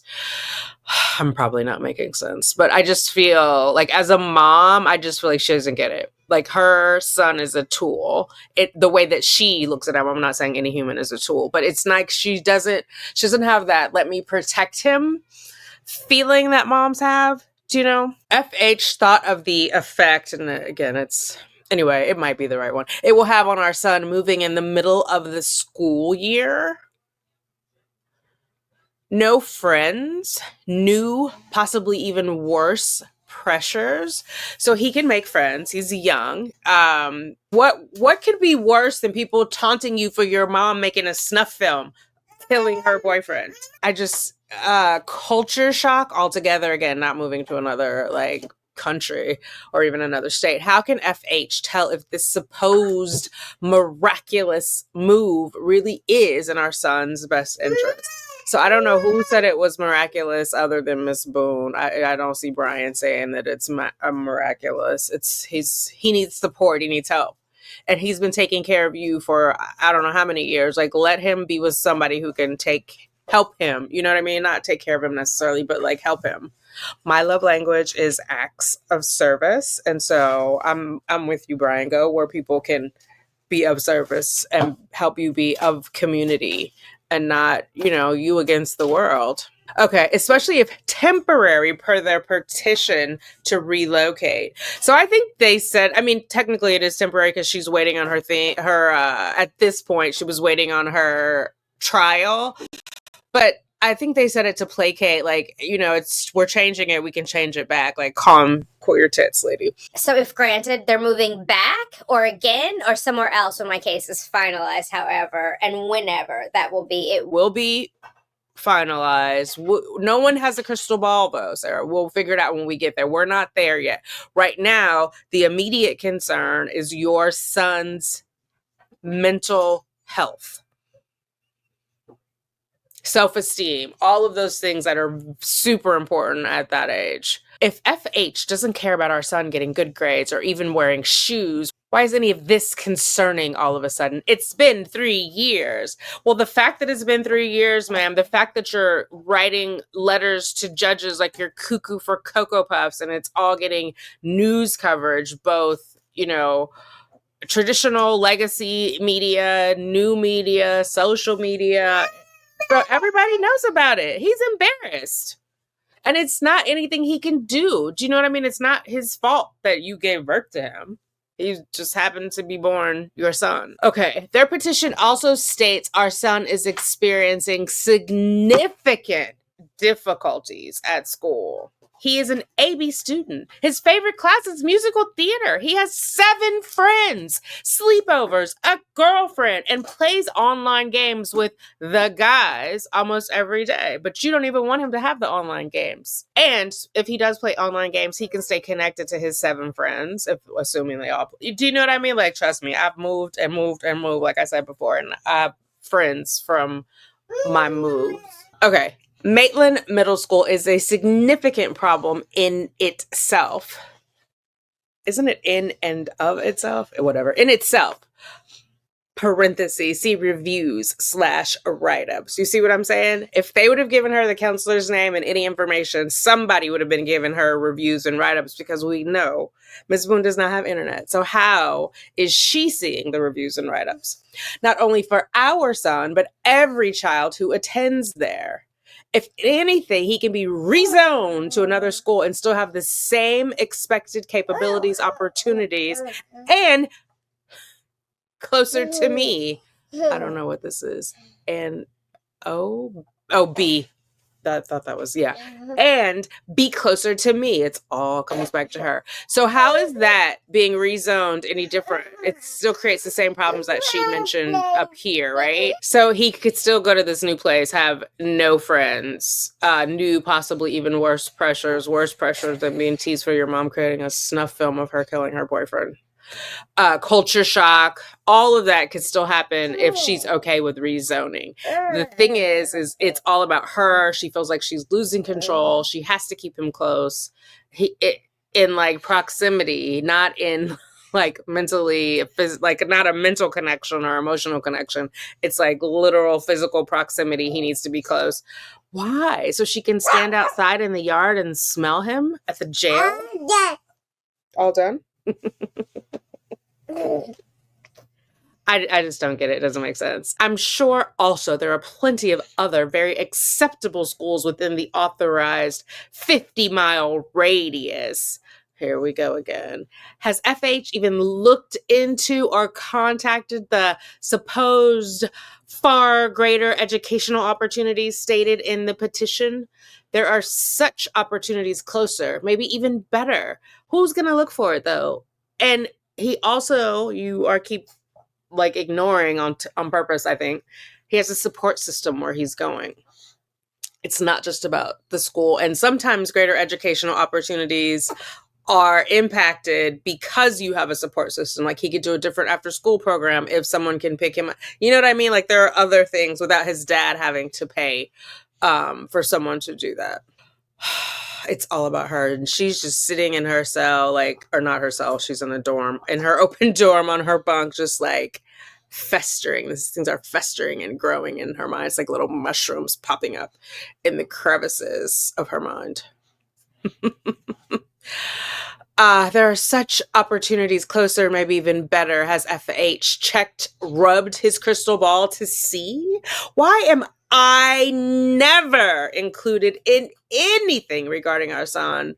Another undeniable complaint and concern of mine. See, that's where she gets herself into trouble, because never means not once. So if we go through all of it, are you saying not once have you been included in anything regarding your son? Not once. Not once since you're incarcerated, not once since ever. I see this as yet another secret delight to FH in making this heartbreaking attempted move impossible for me. The ego on you to think that he's making decisions to make things impossible for you, and not that he's making decisions for things that are in the best interest of the child. This is where, oh my God, you would need a Judge Alex Manning. It's like, it's think of the kids, think of the child, think of the child.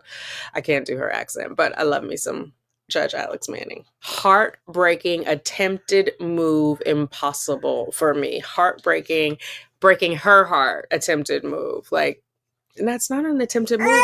And why is it breaking your heart? You're not losing your son. I see this as yet another secret delight to FH in making this heartbreaking attempted move impossible for me, especially if he sells my car and a bigger disconnect with my son. Nonetheless, per the petition, I will be responsible for all my own transportation costs. Oh no, heaven forbid you have to be responsible for yourself.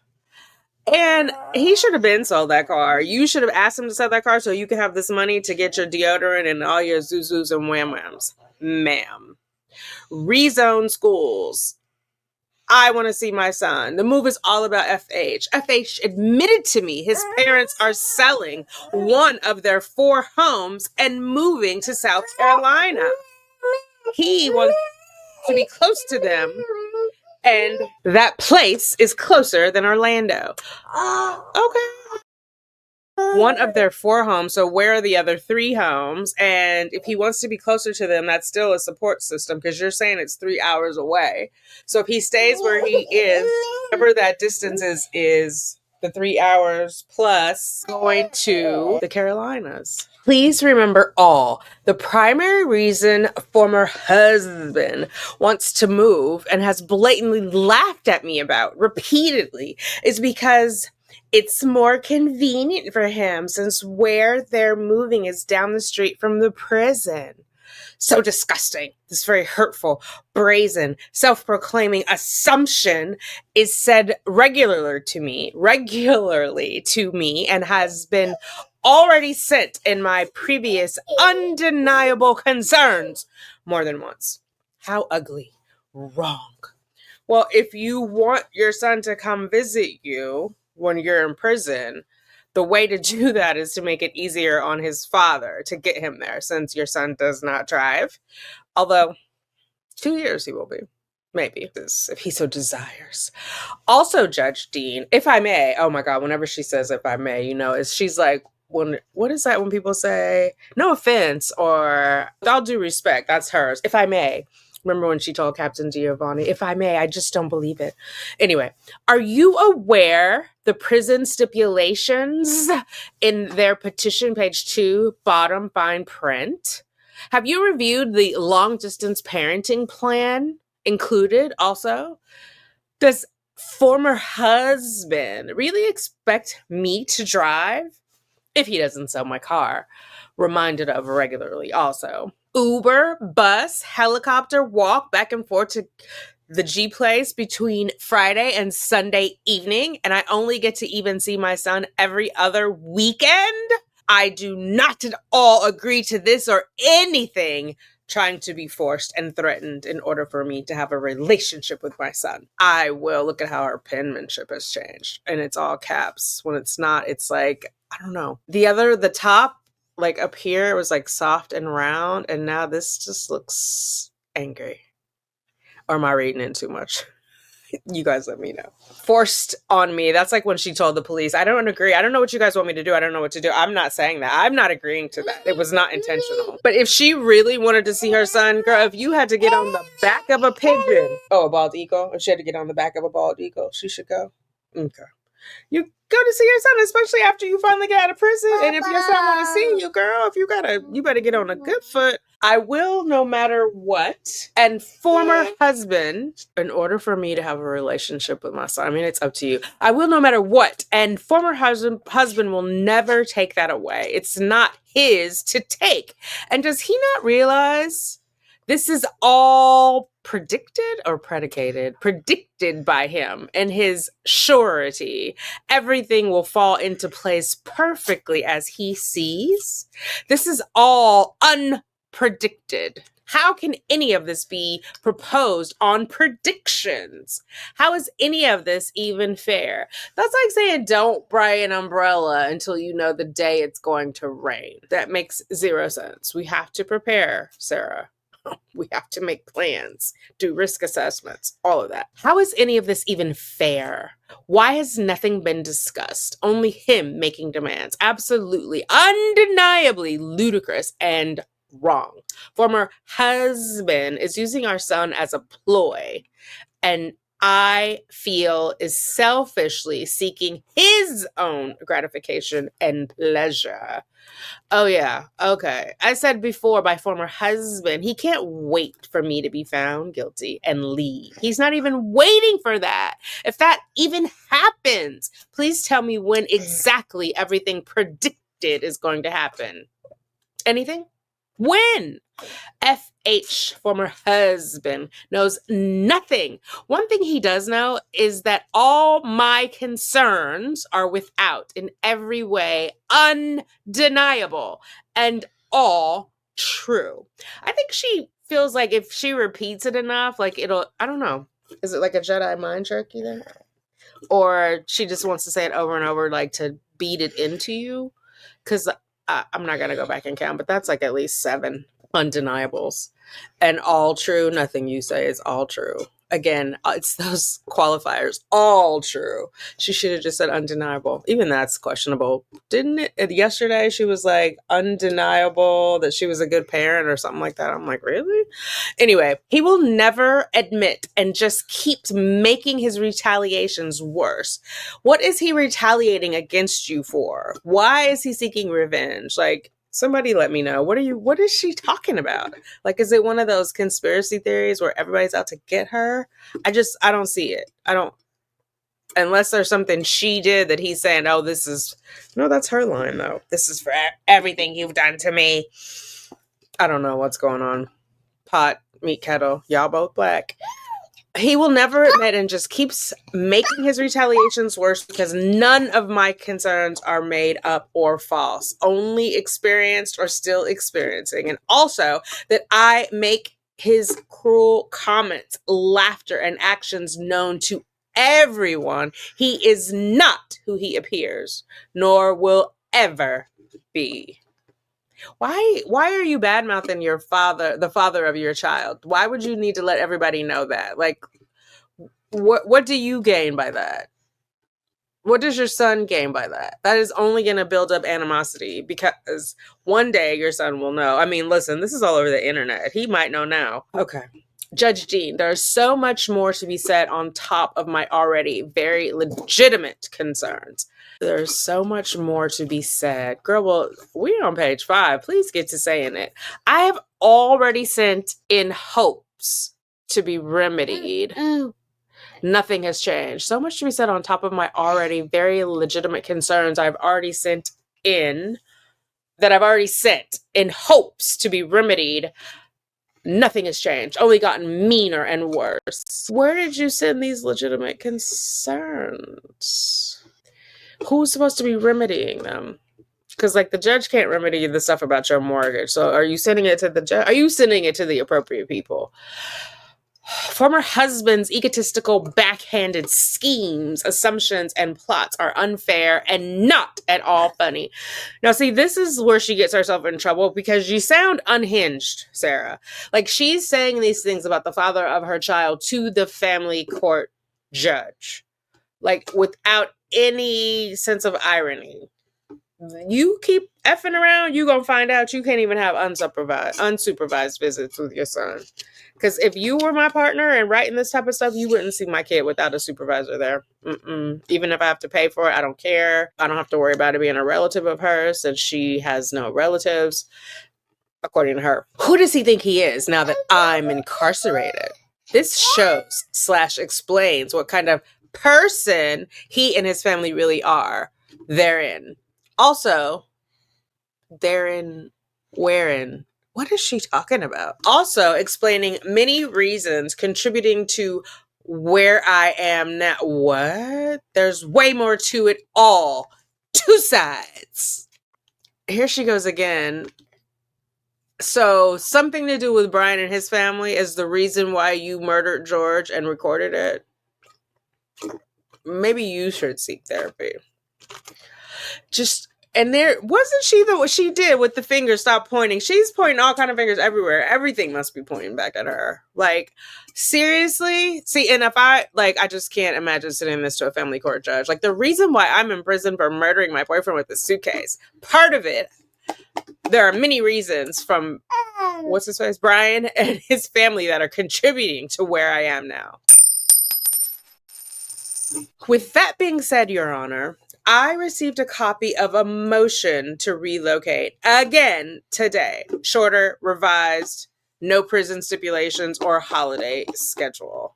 Stating I am only receiving because your J.A. Coffee told his attorney when trying to submit without my knowledge, as usual, I must be included. Otherwise, I would not have this. Like, I do not anything else filed from anyone, all caps.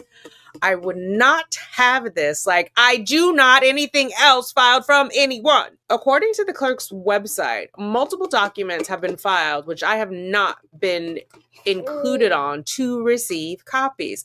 So whoever's looking at the court's website, ma'am, Sarah, they can print that out for you. This being a huge complaint and concern in our last status hearing back in September 2022. All of your complaints are huge, just for the record. Why am I not getting copies? The only documents I have are the original summons served on me in front of everyone and a now obsolete order setting a hearing for 13/23 that isn't going to happen apparently because of all the other orders, motions, answers filed I know nothing about and can't read or open online and haven't been sent copies. How am I supposed to prepare or respond accordingly and timely when I'm not included or part of anything other than being told what to do, how and when, and the terrible ridiculous person/parent I am by former husband. Unfair in every way and wrong. Unjust. I do not know when the new order setting hearing is to happen that was just filed or the order filed after on the same day. Since my original letter to you, 1/23/23, uploaded 1/31/23, 11 other documents have been filed, uploaded, none of which I can view. I only know what I've received. Summons, petition. Why am I still not receiving copies? As said before to you, Your Honor, and the court. So, Your Honor is the court. This is the only way I am able to be kept updated. I have no reliable, consistent outside resources to do anything or really provide information. I hope all the people who have been helping you read this and see this so they can stop helping you. I rely on the court for this inclusion. Please send me copies of everything being filed so I can read and review also. I don't even get a copy of any of my letters anymore, which notifies me the judge court has received as I have once before. Why not still See, this sounds like Daryl Brooks. Remember, they did something to be nice. They didn't have to do it, and then that was the expectation. So they're not doing it. But also, copies of my letters. But you can see, you just told us, you saw it on the website. You said uploaded 13123, so clearly you have access to see that they were uploaded. You don't need a copy of the letter if you see it on the docket. Please include me, the respondent, on everything I am able to be. This is my case also. Are you making fun of me? And I am supposed to be treated equally, fairly, and properly as any party to a case should be, with or without an attorney. This is my life. This is my life with my son. There's nothing more important. So me, when it comes to attorneys, I like it all to go through them. They don't have to tell me tell me if you need something from me, but that's what I'm paying you for. You know what I mean? Like, I don't need to know every little move. I don't. I'm busy, but Sarah's not busy. I think also she wants to see it because then she thinks that she can opine on it. Like, everything that's filed doesn't need a comment from you, man. It just doesn't. I am not helpless nor giving up in any way, in anything. She's so defensive, especially regarding my son and our life together. Futuristically, former husband needs to destroy the crystal ball and don't quit his day job when he has one. Ooh, no, she didn't. She hasn't had a job since when? And then she had the nerve to say when he has one, and she still has her hand out begging and dry begging for his money. I'm sure undeniably she always, I just don't, yeah, honey, you need honey, not vinegar. I'm sure undeniably by having one also and not relying on his parents' millions, his economic circumstances would most definitely improve in so many ways. You're sure undeniably? Well, can you focus on how your economic circumstances could be improved? Because you are leaking. Pockets are leaking. I am me and am trying relentlessly forever. Pinky promise? Are you going to be like blood sisters with what was her name? Coffee. Henrietta. Oh my God. I think I'm confusing her with the Green Mile. I believe in myself. I believe I can fly. And I'm confident in God. I'm making up stuff now. I will get through this. We all will. This is not forever either. My circumstances or remaining life. Stop trying to make it. I'm hoping for my husband can understand and cooperate as unobtrusive and cordial as possible in order for everyone's life to be successful and happy. Everyone's life to be successful? Oh, yours is going to be successful when you're forever home, ma'am. I don't know if you're going to be happy, but you're going to be real successful. Because I think the people in the lower prison, they're going to get you right as rain. This includes me also. Okay. Successful and happy. Coming right up, Sarah. Please send copies so I know when the new hearing is scheduled so I can plan accordingly. Mind you, we've seen in all of these, they send an order over to transport her. So maybe they don't contact her because she said that they kicked her in the bunk. I don't know. Listen, stay ready. You ain't got to get ready. Who said that? Was that sugar free? Please understand too, we inmates are woken up at 3 a.m., sit in 3 to 4 holding cells for 10 to 14 hours when going to court for 30 minutes of your time. So it's also a physical preparation on top of the mental. I very much would like to be ready. Please. Thank you for your time, patience, understanding, and copies. Sarah Boone. She still had to stick that last. Nobody said they were getting you copies, ma'am. You're asking. Nobody said yes. People don't have to do what you say. And then here comes the big guns. This was filed 4/5/2023. So I think they met 3/30 or 3/29, something like that. Yeah. This cause having come before the court on March 30th, 2023. Order a motion for temporary relocation filed on March 6. On the petitioner Brian C. Boone's motion for temporary relocation filed March 6, 2023, and having reviewed the file, heard testimony of the parties, listened argument from counsel and the respondent, and being advised in the premises makes these findings of fact. This court has jurisdiction of the subject matter and the parties. So subject matter has been proven on the record. There has been a substantial change in circumstances since the entry of the original judgment. Oh, sorry, I skipped it. There's a child involved. There's been substantial change in circumstances since the entry of the original final judgment. The petition to relocate, filed on February 14th, 2024, was filed properly.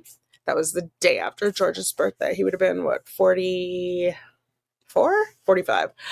Was filed properly and meets all the statutory requirements. Relocation factors. After evaluation of the statutory factors, the court finds it is in the best interest of the child to grant the temporary relocation, and from an examination of the evidence presented at the preliminary hearing, there is a likelihood that upon final hearing, the court will approve the relocation of the child. Specifically, the court finds as follows.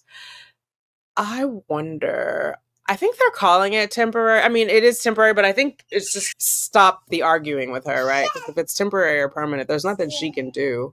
But maybe because she doesn't have an attorney, I don't know. Maybe they're going nice. Okay, so let's look at the factors. A, the nature, quality, extent of involvement, and duration of the child's relationship with the parent or other parent proposing to relocate with the child and with the non-relocating parent, other persons, siblings, half-siblings, and other significant persons in the child's life. So how disruptive, if you look at holistically, mom-dad relationship or other person, or mom and mom, dad and dad, we're equal opportunity over here. Siblings, like all the relatives, other significant persons in the child's life. The mother is currently incarcerated and has not been in the physical presence of her son for over 3 years. The mother is currently involved in a high publicity criminal case, and the child has suffered at school as a result of everyone knowing about his mother's case. Suitcase Sarah. The father is currently single and does everything for the child. Additionally, the father's sister and nephew, the child's cousin, live in this designated place where they desire to relocate. The child would have the opportunity to go to school with cousin. Oh, that's cool. Upon relocating, the mother does not have any family in the Orlando area, right? So when she comes out, she doesn't have to move there. At 89, no, I'm kidding. She's not coming out. The age and development stage of the child, the needs of the child, and the likely impact the relocation will have on the child's physical, educational, and emotional development, taking into consideration any special needs of the child. There has been bullying at school due to some of the videos regarding the mother going viral. The mother admits she gets letters from England and China, it says China, but China, due to the popularity of her case. So she was saying all this on the record, not like basically sticking her foot in her mouth, because I could hear her saying, well, everybody, the whole world knows about me, or whatever else. By relocating, the father is confident that no one will know the situation and the child can get a fresh start. The feasibility of preserving the relationship between the non-relocating parent or other person and the child through substitute arrangements that take into consideration the logistics of contact, access, and time sharing. So nothing will change due to the relocation because the mother is incarcerated and they can only communicate by phone, which the child can do from anywhere. Australia, space. No, he could do it from his new location. The child's preference, taking into consideration the age and maturity of the child. No evidence presented, so he's too young. They didn't say, where do you want us to live? Whether the relocation will enhance the general quality of life for both the parent or other person seeking the relocation and the child, including but not limited to financial or emotional benefits or educational opportunities. And Brian listed all three. There's financial benefit, there's emotional benefit because he's not going to be bullied, educational opportunities will be improved. The father is a programmer and generally works from home and could do his job from there. The father believes that moving away from the areas would provide a fresh start to him and his son, and they could leave behind bad memories. And I'm sure, like, in that area, then suddenly Brian became super recognizable, right? Like, if I saw him, I would know him. And I don't even live there. So, like, because, again, all that body cam footage that was being shown, right, over and over. The reasons each parent or other person is seeking or opposing the relocation, see other factors. The mother didn't have an articulable reason as to why she opposed relocation.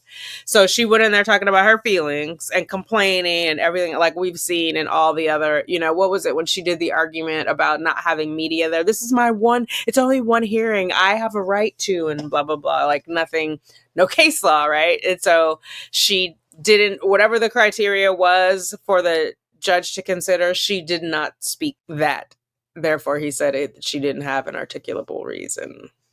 Current employment and economic circumstances. See other factors. Relocation is sought in good faith. See other factors. Mother states that the father isn't paying alimony as ordered by the court. So let's see. The parent has fulfilled his or her financial obligations to the parent or other person seeking relocation, including child support, spousal support, marital property, and marital debt. See other factors. So whenever that came up in court, she was like, he's not paying alimony. Girl. The career and other opportunities available to the objecting parent or other person if the relocation occurs. See other factors. So none, since she didn't have a career. Her opportunity is to get to trial in her forever home. A history of substance abuse or domestic violence as defined in Section 741.28, of which meets the criteria of Section 39.8061D by either parent, including a consideration of the severity of such conduct and the failure or success of any attempts at rehabilitation. No evidence presented. Really? The alcohol and the domestic violence? Because it didn't say domestic violence directed toward another parent, but I'm pretty sure putting your boyfriend in a suitcase after you beat him with a bat is domestic violence. Anyway, no evidence. The demonstrated capacity and disposition of each parent to provide a consistent routine for the child, such as discipline, daily schedule for homework, meals, and bedtime. The only parent capable of creating a routine at this time is the mother. I think it's the only parent not capable of creating a routine, right? She can't create a routine from jail. Any other factor affecting the best interest of the child or is set forth. No other factors were considered. Oh, where are the other... Anyway, it must be a different document. Any other factor affecting the best interest of the child, no other factors were considered. It is therefore ordered and adjudged. The petitioner's motion for temporary relocation is granted, and the petitioner is permitted to relocate to that place in Florida, pending a final determination of his petition to relocate. So the temporary is happening now, and that was the one where they asked for like an expedited hearing, right? They did it on March 6th, and they're hearing this on March, 30th, 29th. So it's granted. Maybe it's like a restraining order. You know how you get the temporary one first, and then you get moved to a permanent one? I don't know what has to happen, but this is happening now, the temporary. The court orders that the respondent continues the same contact she has had with the child during her ongoing incarceration. At the end, the petitioner will cooperate in facilitating this contact. This court expressly retains jurisdiction of this cause for the purpose of enforcing, construing, interpreting, or modifying the terms of this order. So don't go filing when you get to your new city. This court is going to retain jurisdiction, which I think is good because, I'm not saying Brian is a bad guy, but you know how you see sometimes children getting abused and they move them from state to state or city to city and they don't check in with, CPS or DFACS or whatever it is in each location. So I like that he's retaining jurisdiction. They got to come back through him. And so that went to Brian's attorney and to Sarah. Of course, Miss Boone has to respond. She writes on April 7th, 2023. Judge Michael Dean, Henrietta Coffey. Oh, it was Henrietta Coffey. Judicial. Coffey is from Green Mile, though, right? That last name wasn't it? It's John Coffey. Judicial assistant. Motion for contempt. Is that phrased right? Motion for contempt. Anyway, Honorable Dean, Miss Coffey. Per your instructions in our last meeting, petition to relocate on 3/29/23, after stating to the court my still ongoing problem with former husband and him not paying alimony to me, you ordered to continue in the status hearing on 9/19/22. I am including my motion for contempt to obtain these payments and all missed, delinquent, or diminished payments. I'm in the process of trying to figure everything out as it comes to me. And remember, pro se, so please bear with me. Is it bear, like the grizzly bear? I guess so. I guess it wouldn't be bear. We don't want the court to get naked on us, right? No, I am doing all I can to still utilize. I wonder if that's something she said as a child or was said to her as a child. Do your best. She always says that. Know that I'm doing my. Please bear with me and know I'm doing all I can to still utilize my rights, which seem to be tested and tried to be taken regularly since I do not have money, resources, family, or an attorney. Former husband has in abundance, which was bluntly announced to everyone in the court by his attorney for whatever reason it was made to be necessary. I guess those without do without, but I'm still trying and always will. I, too, am still in shock of the outcome for the petition to relocate and my minor son being advantageously taken 4 times the lawful amount, 50 miles, to move away from me, the other parent. Yeah, there's an order, so he can do that. I, too, am still in shock. Who else do you guys think is in shock when she says I, too, TOO? Or does she mean I am still in shock also of the outcome? I don't know what she means. That's weird. I, too. The judge wouldn't be shocked. The clerk wouldn't be shocked. Brian wouldn't be shocked. His attorney. I don't know what she means by I, too. As far as I'm aware, which is rare in this case, as no one includes me on anything, I still have my rights, custody of my son, and am owed alimony. Nothing has been made permanent or signed to state otherwise legally, or has been discussed again and needs to be, where in my previous numerous attempts I have tried, but told by you I'm doing it wrong. Nonetheless, I feel like her mom said that all the time. Nonetheless, like dismissive. Oh my God, he almost deleted this. Nonetheless, you made known you do not read my letters. Your JA does. For the 919 hearing, you addressed all my concerns in the letter I wrote to initiate and schedule it. Otherwise, how would you know? How would you know to if not reading my letters? Maybe his JA told him, maybe his JA. She always, she doesn't give anyone the benefit of the doubt, doesn't give anyone grace. Like, she can't see how it might be true what they're saying. She just likes to poke holes and pull knives. Or maybe she's pulling the knife and poking the hole. Clearly, I don't know how to stab people, but you know what I'm saying. What am I doing differently this time? I thought my very legitimate ongoing concerns needing to be discussed and brought to your attention would be in the case management meeting that was then canceled. Why? Because I don't have an attorney? I have right, and I'm desperately wanting and trying to utilize them, but it seems only when I do it correctly, I'm able. How am I supposed to know what's correct or incorrect? It is only made correct, I guess, with money and an attorney. If so, mine will never be correct, but you most definitely still get my intentions for everything, especially to save my son and be treated fairly. Now, she wasn't worried about her son a bit more than a man in the moon in the free world. Was she involved in making decisions, or did Brian make the decisions? Like, come on now, let's keep it 100. Let's keep it a buck. Can we keep it a buck? Yes, we should keep it a buck, right? Yes, okay. Also, would I have known prior to the petition to relocate hearing it was really a trial, as I found out during? I know for sure I would have been better prepared and could represent myself even harder, but as usual, I was not included in that very important detail. What? This is what she said. Remember when it's the same thing the press wanted to be in her discovery viewing? No one told her she would have been prepared.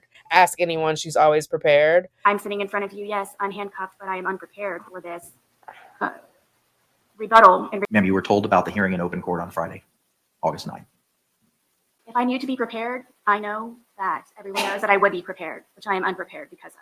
That's certainly your opinion that you're entitled to. It wasn't a trial, it was a hearing, and you should have been prepared. You should have came with receipts, ma'am. You can't just throw things. You can't just say things into a void and expect everybody to be like, oh, whatever she said is correct. I thought I had a chance, but in my opinion, your mind was already made up no matter what I said. Again, rarely am I included or made to feel significant enough to ever have anything of mine even mentioned.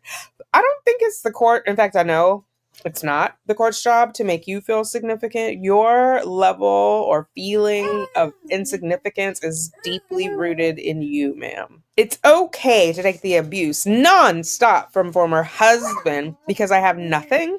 This is unfair and wrong. I still matter and am important, especially to my son. Just because you say it over and over does not make it true. And is it nonstop abuse? Stop calling him then, because he can't call you. He's not writing you. Stop calling him and you won't get any abuse. It's like you are testing the waters, butting up against, I don't know what you're doing, banging your head against a wall. Remember also, my circumstances are temporary and no one can tell the future. But apparently the trial before the trial happened already after being told by you it would not in the status hearing unless there will be yet another trial before the trial before the trial. This, I don't know what she's talking about. And also, if she wants them to remember her circumstances are temporary, she should remember like what Brian is asked for is temporary. Legally, as she likes to say. If so, please include me prior so I know what to expect. All she had to do is say, please include me, and then go, so I know what to expect. Like every single word. I think, well, at least in business, less is more. It's more impactful to say less. You have to be very concerned and concise about what you're writing. I remember it was in my organizational behavior class, but we had to write all of our stuff up on one page. That was like my first year for my management degree. But you have to like put it in one page, so it forces you to to acknowledge the economy of words, let me say it that way, and to use choice words that are effective and concise. Not that you can tell by the way that I speak, but this is not like business writing, you and I talking. And what I need to do to properly defend myself as best I can against former husband's ugliness, torture, and attorney. You need to defend yourself against why don't you just agree to stuff and stop making everything a fight? Why don't you agree to do what is in the best interest of your son because you love him and you understand the world is bigger than you? I am already being told and profusely laughed at repeatedly by him. They're never coming back. It's all going to be made permanent and I can't do anything ever about any of it. Even if he did say that, ma'am, so what? You see, Judge Dean, Henrietta, I love that because the judge said, I don't read this. She's writing it to the judge and the JA. Like, it's been getting to him, ma'am. You don't need to add her. She probably is like, please leave my name out of this. How even... Oh, you know what Henrietta was? Henrietta was the cat, right? In Mr. Rogers. Wasn't that? Anyway. Oh my God, I'm all over the place. How even more terrible will I be made out by wanting to have my son close to me and is lawful after he's established friends, school, activities, favorite places to eat, then all of this is brought to you again to conclude and then be made to move again closer as included in the temporary relocation paperwork.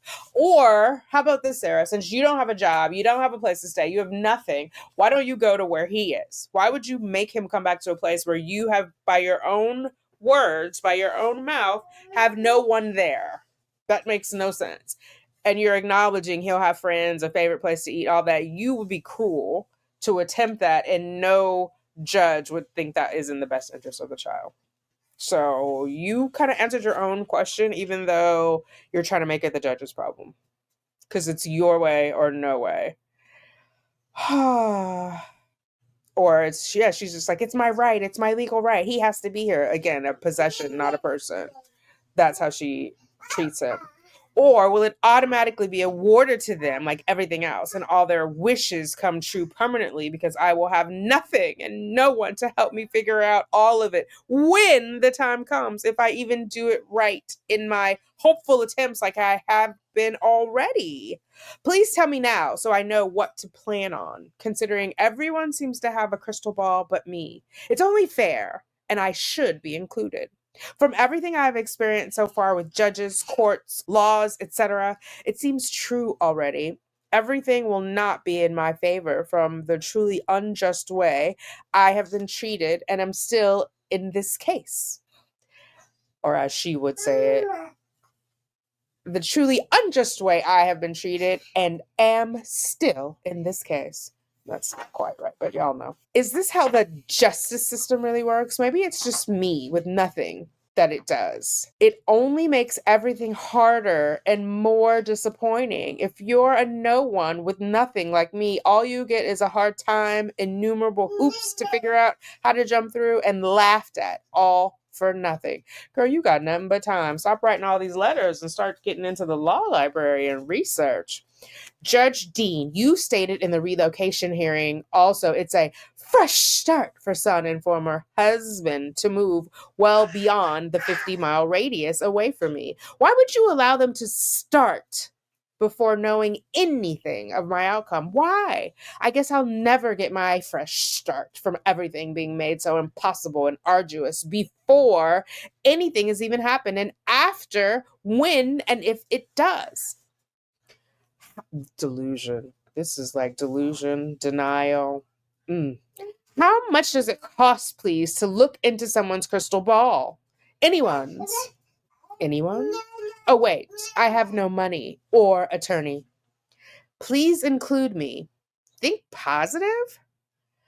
Ms. Henrietta, if when reading this, please take notes so it can be relayed properly and correctly, if at all. If it even matters. According to former husband, none of what I do will make any difference in anything, and I shouldn't be worrying about any of it.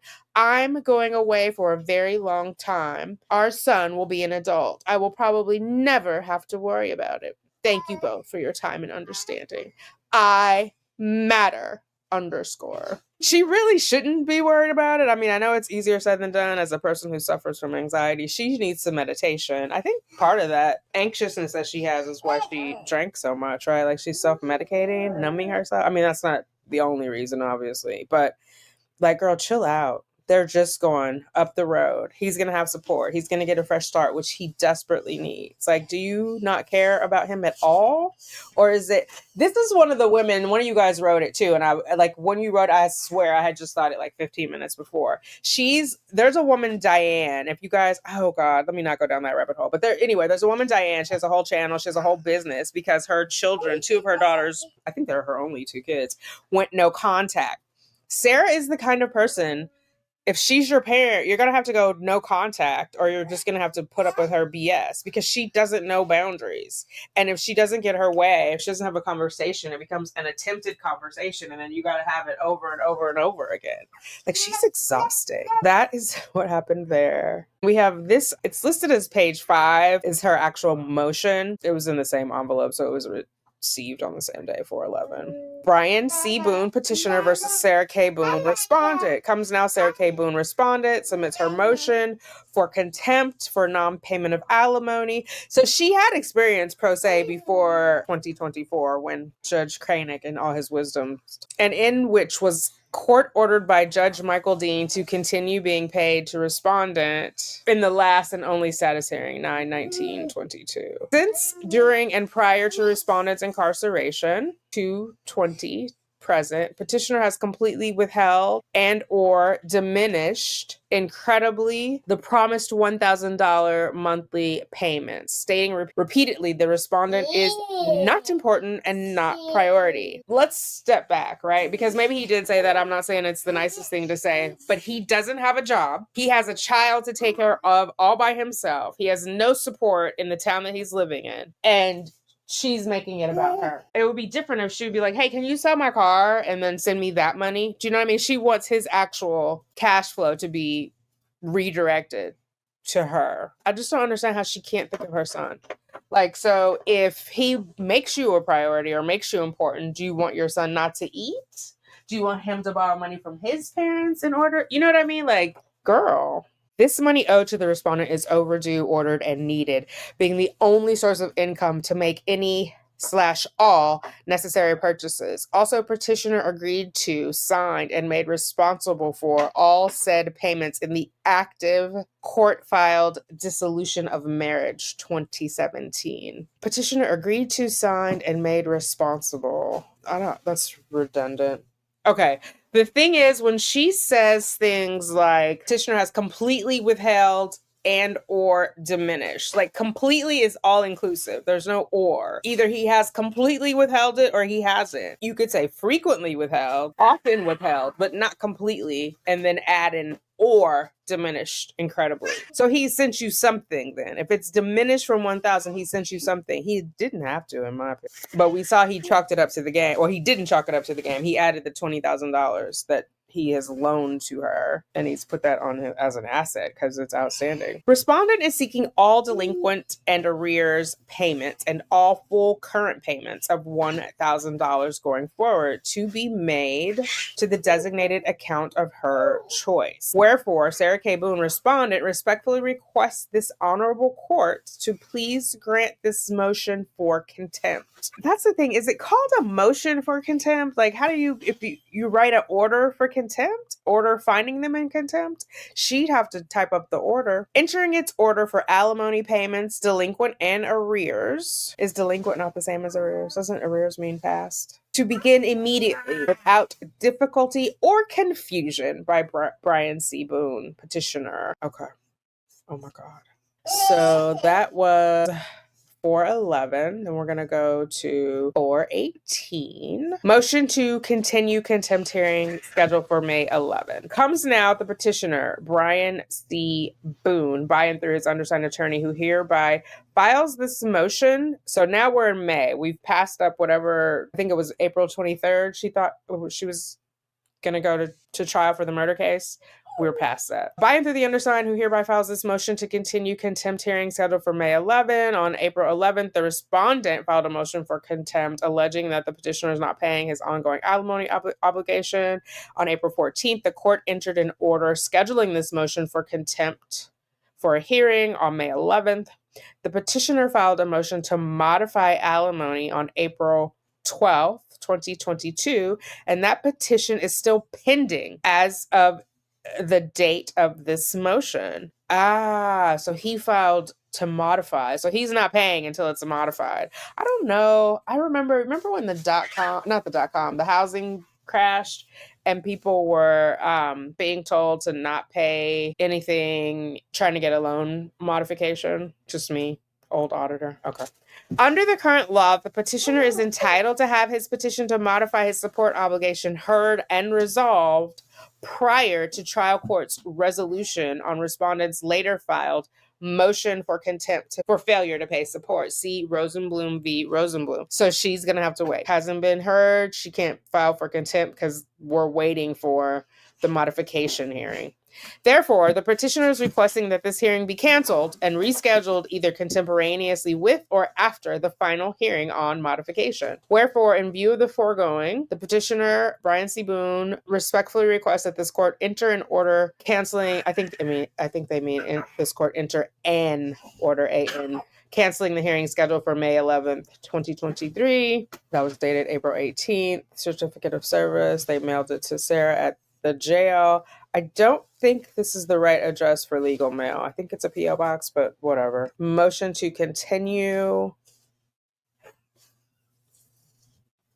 Oh, it's all the e-filing, and they sent the whole thing. Acrobat signature. Okay. So April 20th, my childhood best friend's birthday. It was filed on the 26th. Judge Michael Dean, Henrietta Coffey, judicial assistant. They both get their own line. Regarding Sarah Boone, Brian Boone. So this is interesting because he's the petitioner. He should be in the first position. Since she's the respondent, she should be in the second position, but whatever. It's Sarah.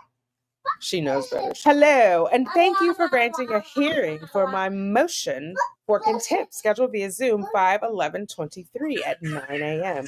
I am in the process of gathering my necessary evidence as requested, but I wanted to remind you I am incarcerated and do not have the capability of using a computer to gather statements, calling about, or going to my bank. Even if I did, due to non-payment of ordered alimony by former husband, my bank account, which I've had for 30 years, is closed from having an ongoing, growing negative balance for an extended period of time. Girl, all the more reason to sell that car. Imagine that. Like, that car has been sitting around for 4 years. It's just losing value. Please know I'm doing all I possibly can from jail with what I am able to submit. I'm confident will suffice showing Not even one agreed, ordered, signed for $1,000 payment, along with all decreased amounts chosen by former husband to give sometimes, and the everyday payments deductions on my account. Please note, in the meantime, would alimony have been being paid? What would alimony have been had he paid the alimony, girl? I would not have to contact or be degraded by former husband every week to ask. No, ma'am, that is on you. You see how the abuser is blaming the victim for their behavior? You don't have to call him every week. You could just wait. And if he doesn't send it, he doesn't send it. He knows when commissary day is and has for over 3 years I've been here. That's a shame. He shouldn't know. My bank account would not be closed. 30 years. I would have essentials and needed items. Why listed here? Bring it to the court, ma'am. I would not constantly, because none of these are legal reasons, I would not constantly be lied to about phantom orders and made to ask for updates weekly. Again, that's your choice. I would have peace of mind about being able to maintain blood sugar, glucose levels from having available and needed snacks. Oh my God. I. These are all I. They're all about her. I would not have to contact him. My bank account would not be closed. I would have essentials and needed items. I would not be constantly lied to. I would have peace of mind. I would not ever have a negative balance. I don't know about ever, ma'am, because he only has to pay it through 2025. Other participants could purchase care packages for me without having to add money. So in the positive of my account, and the only way to order. So she's saying, I think, that because her account is in the negative, nobody can purchase care packages, or they have to clear the negative first in other. But who are these other participants? Yeah, because she already said she has no one. She said it how many times? See, this is where you get caught in the lies. So instead of saying I have a few, she's repeatedly said, yeah, I have no one. My medications could be paid for when processed. My temporary life of incarceration could be, to a small degree, simplified. Former husband would not have to quote unquote deal with me continuously, and I would not, all caps, have to keep contacting the court to take up the judge's time to order again, all caps, former husband to continue paying. Former husband should not have made the decision to disregard the order to pay and made up his own rules along the way. This is contempt. It was never acceptable for former husband to treat me in the very unacceptable way he has and is. Would I not be incarcerated, which makes no difference and is temporary, or is stated anywhere and agreed to in the dissolution of marriage agreement? Former husband would have his license suspended, wages garnished, or be arrested and put in jail, where he'd get the idea real quick how it quote unquote really works and understand everything I've been trying to explain to everyone for years now. Here's the thing. We all know to some extent that jail is not a place we want to be. So we don't need you to explain it to us. It was enough of a deterrent for the rest of us to follow the law and not make snuff films of us murdering loved ones. Air quotes. How about that? Like, he's the only one taking care of her son, and she's like, if she wasn't incarcerated, which she is, he'd have his license suspended, wages garnished.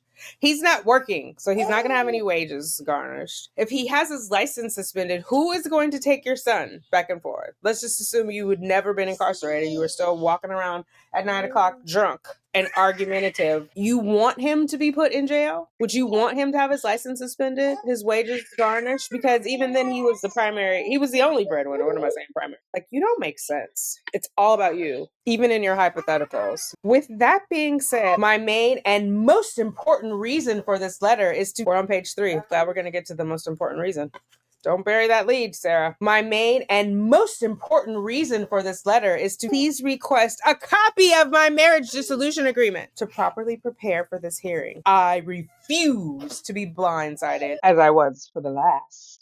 Open paren, petition for relocate, closed paren. I've asked for my husband many times, as well as you, Judge Dean, verbally and in writing, with no success. This document is a must, all caps underscore, for this hearing and only fair that I have also. Please send at your earliest opportunity or refer me to where I can obtain immediately underscore. I've been asking for this for over 3 years. I want the same advantage in having this document and what the entire hearing is about. Thank you for the opportunity. Sarah K. Boone. See, her address is the P.O. Box.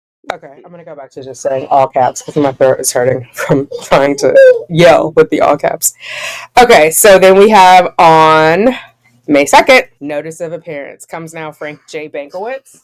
Well, this is attorney number 6 for those of you guys who are following the murder case, and hereby files his appearance as attorney of record for the respondent / former wife, Sarah K. Boone, in the above captioned matter, which is Brian C. Boone v. Sarah K. Boone. In the above captioned matter, and further request that copies of all future pleadings, correspondence, and all communication on behalf of the respondent, former wife Sarah K. Boone, be sent directly to the undersigned attorney. So Sarah's going to get cut out of all the communications. Now, why she would want that, I don't know, because at this point, it's 23. She's already complained about having enough contact with Bankowitz. This is the year he's going to leave her. They were just in front of the judge in December. I think that's when he had his car accident and he came back. Anyway, I don't think she's called him a dud yet, though. Anyway, he weighs in. And then we don't have anything else until June 28th. And this part is weird to me because you see this up here, August. She sent it in June, all of July. I don't know where this letter was. Although, now that I see this, there's no address up here. She just sent it. I guess I had to figure it out. June, and you know she has 2 cases, so I'm sure Miss Tiffany Moore was like, what the what? And then somebody wrote, I think this is the number, file number. Anyway, whomever actually reads and cares, if anyone. So no more Honorable Judge Dean, no more Henrietta Coffey, whomever, if anyone cares. Why are you continuing to enable former husband, petitioner, Brian C. Boone, to break the law and lie to the court, never being reprimanded or even asked about anything? I mean, I would take it that the judge doesn't care. That's why he didn't ask him, why haven't you done it? And they've already told you that maybe she hasn't gotten, no, she should have gotten it by now, June 28th. He can't be held into contempt until the modification request has been heard. Rosenbaum v. Rosenbaum, or whatever that was. Rosen something. The judge, in any case, is supposed to be a teacher and guardian of the law. No, they're not. Who are they teaching, ma'am? Not the lawyers. That doesn't make any sense. Which includes, I mean, they might school somebody, but they're not going to be teaching them. The judge, in any case, is supposed to be a teacher and a guardian of the law, which includes all rights to all citizens of the United States, no matter being rich, poor, smart, stupid, without an attorney. Everyone, including me, who has avidly and diligently fought hard still, parentheses, and tried everything, all caps underscore, I can to be treated fairly, properly, correctly in my case, and from experience, still, in parentheses, am not or have been ongoing and repeatedly. What? I don't know what the experience has. And I don't know ongoing and repeatedly, like she's not being treated. I don't know what that means. Something, she's complaining. I do not want to be lied to or laughed at by anyone. I don't think anybody does. I feel like that kind of goes without saying, unless, point me to the case where somebody wanted to be lied to and laughed at. The judge and court, same person, same entity, are allowing underscore former husband to do as he pleases. He has money. I rot in jail in preparation for prison, in quotes. So maybe that's what Brian told her. I have nothing. Keep losing. To make the court aware, former husband and his attorney, all caps underscore, lied to everyone and myself during the trial for his temporary petition to relocate. She has trial in quotes because it was actually a hearing and she knows it. To relocate on 3/29/23, where he was granted permission to take my minor son away, all caps underscore, temporarily, and move well beyond the 50-mile radius to that city they're going. During this trial, when asked by his attorney, former husband stated he would be renting a home temporarily. Renting is all caps underscore, a home temporarily is all caps underscore, which was understood and granted as being temporary until my case currently is settled and complete. They are buying and moving permanently, all caps underscore. I was told by my son. See, you shouldn't even be discussing the house with your son. This is where you go wrong. That is grown folks conversation. Their house is under contract and in the process of undergoing inspections to be completed next week. All caps underscore, this is not temporary. How is he allowed to keep lying? When someone buys a home, it's permanent! Exclamation point. Now she knows that's not true. He can sell it just like he sold the other one. He calls me a murderer. He doesn't care in the least what will happen when everything changes. What will my son think? No one knows the future, and how dare anyone to assume they can. All caps underscore. So he doesn't care in the least what will happen. I mean, he might care, but he needs to focus on what he has going on right now. He's trying to get his house sold, get all the inspections done, get a new house bought, close on that. Man, he don't have time to be worried about what you worried about. Y'all have his first priority right now is the child. Your first priority is annoying people, apparently.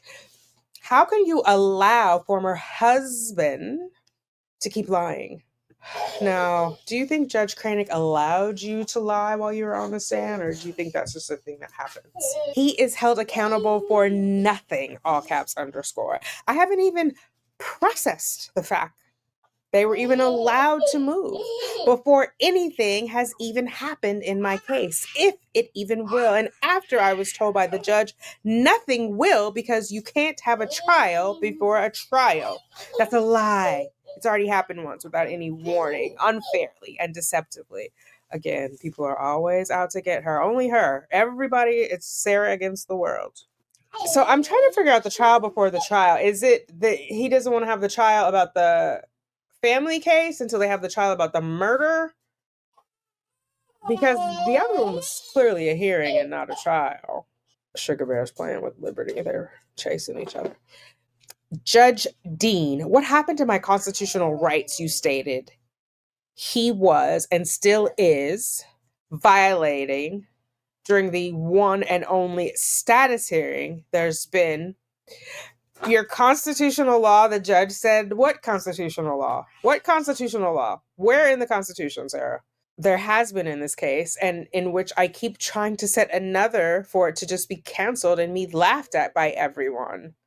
My rights are being violated and approved by you. Which rights?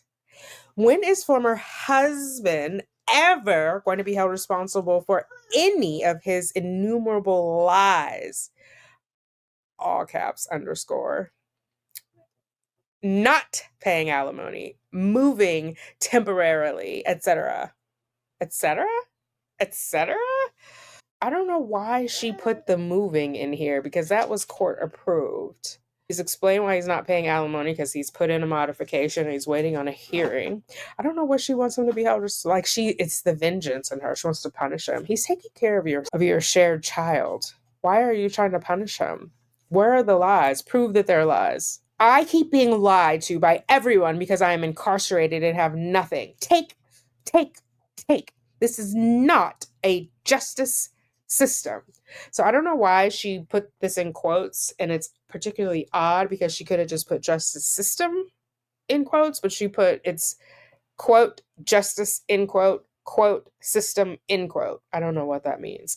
In any way, on any level, he lies, gets everything and approved. I tell the truth, get nothing. Sarah, stop it. Are you standing outside? Watch out for lightning, because You don't know the truth. The truth ain't in you. I can't even get a copy of my still, all caps, underscore, active, all caps, underscore, dissolution of marriage agreement to know what exactly I'm, all caps, underscore, owed lawfully. What else should you be owed besides the alimony, which we have said is on hold until the modification hearing? My former husband, because now I'm told I have to pay per page per the marriage department. I've written 2-3 times, and all caps underscore, no one will supply otherwise. Well, that sounds about right, ma'am. Also, I cannot have an outside source print mail from being non-public. Please grant my motion for a case management hearing and without cancellation. So Brian C. Boone, former husband, petitioner, can lie directly to the court again. When asked why he's now buying a house and why he's all caps underscore still not paying alimony after he has been ordered by the judge and court twice. Judge and court, same people, twice. The judge has said pay, I guess. I don't know. I didn't see it in any of the orders. I did go back and look. Along with all my other all caps underscore undeniable concerns, I've been trying to have addressed for almost 4 years. So that is a lie. She's not even at 3.5. This is June 28th. 3 years was February 25th of 2023. Also, I don't understand why she thinks that all of her concerns have to be addressed. Like, I have many concerns. None of them are addressed. I have concerns like, why aren't all the subway stops ADA compliant? You know, I have a concern. Should I just start writing judges? This court is all caps underscore allowing former husband to be in contempt and to continue being in contempt while I am and have been robbed of underscore everything I need, want, and double underscore should have by law.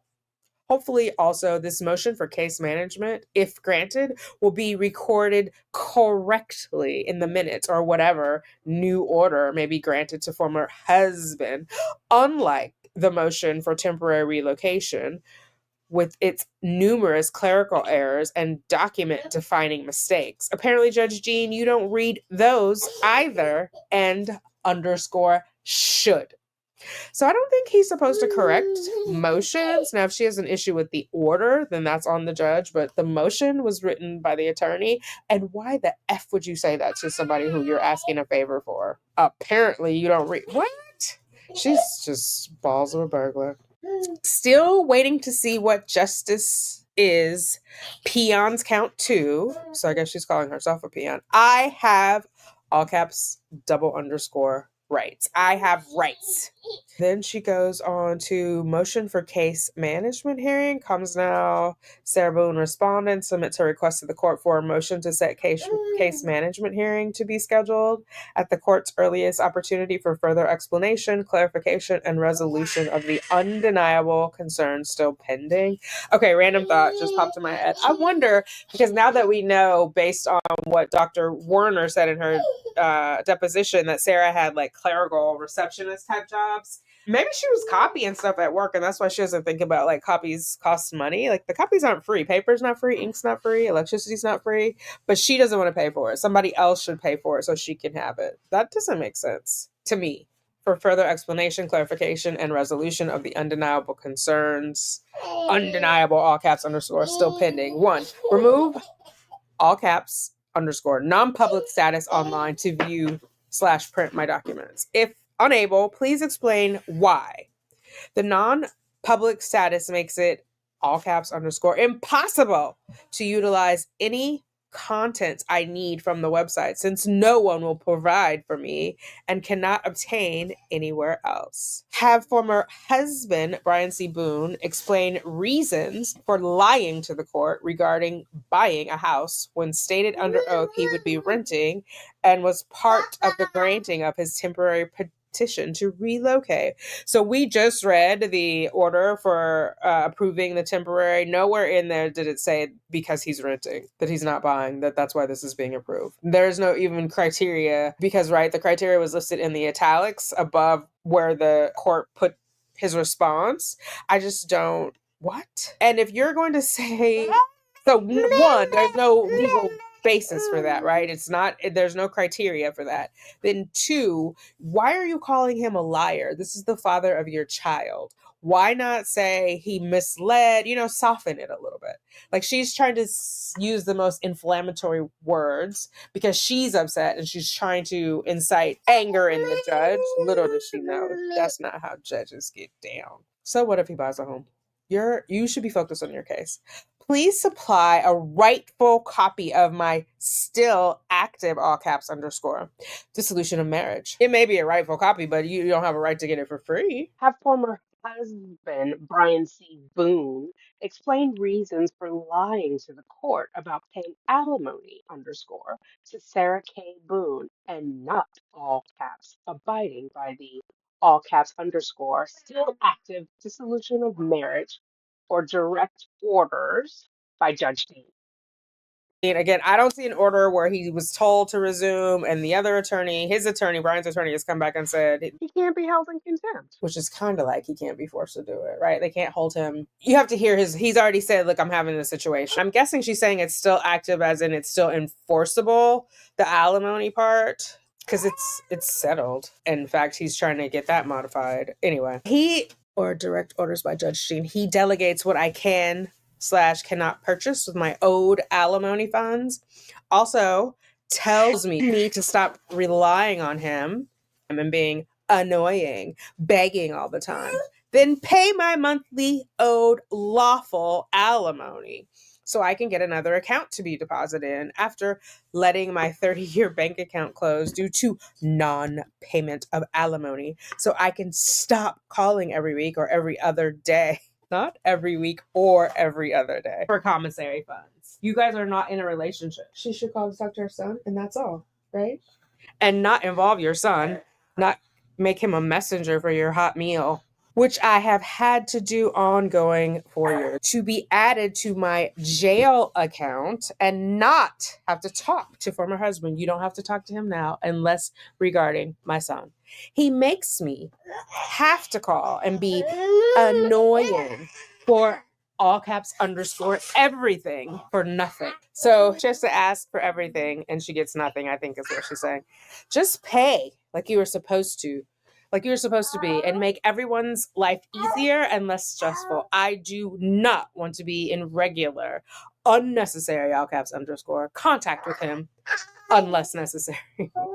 That is redundant. I don't want to be in regular, unnecessary contact unless necessary. If it's necessary, then it's not regular, unnecessary contact. Have former husband Brian C. Boone explain why I can't or could have been asking since last case management hearing on 9/19/2022, stored my car, oh my God, all caps _ my last ultimate resource on a paid lot.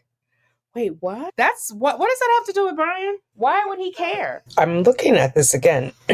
This part doesn't make any sense. Number 5, have former husband Brian C. Boone explain why I can't or could have. I think she means could not have. And then put been asking. She's been asking since last case management. So, which was September of the prior year. So it sounds like she lost her car, but how can that be from non-payment? Well, she says non-payment of owed alimony, but her Kia Sorento was a 2011. Oh, but you know what? I guess I'm assuming that she bought it new. Anyway, her last ultimate resource, I don't know what her other resources are, on a paid lot. I cannot see my son all the way in that city go anywhere to get my life back in order when, not if, the time comes. I have been forced by former husband and the court to lose my car from non-payment of owed alimony and his permissible contempt. I don't think the court had anything to do with that, ma'am. And I don't know, like, you can't expect your ex to be doing all these things for you. Like, let him move on with his life. The only thing you guys should be talking about is your son.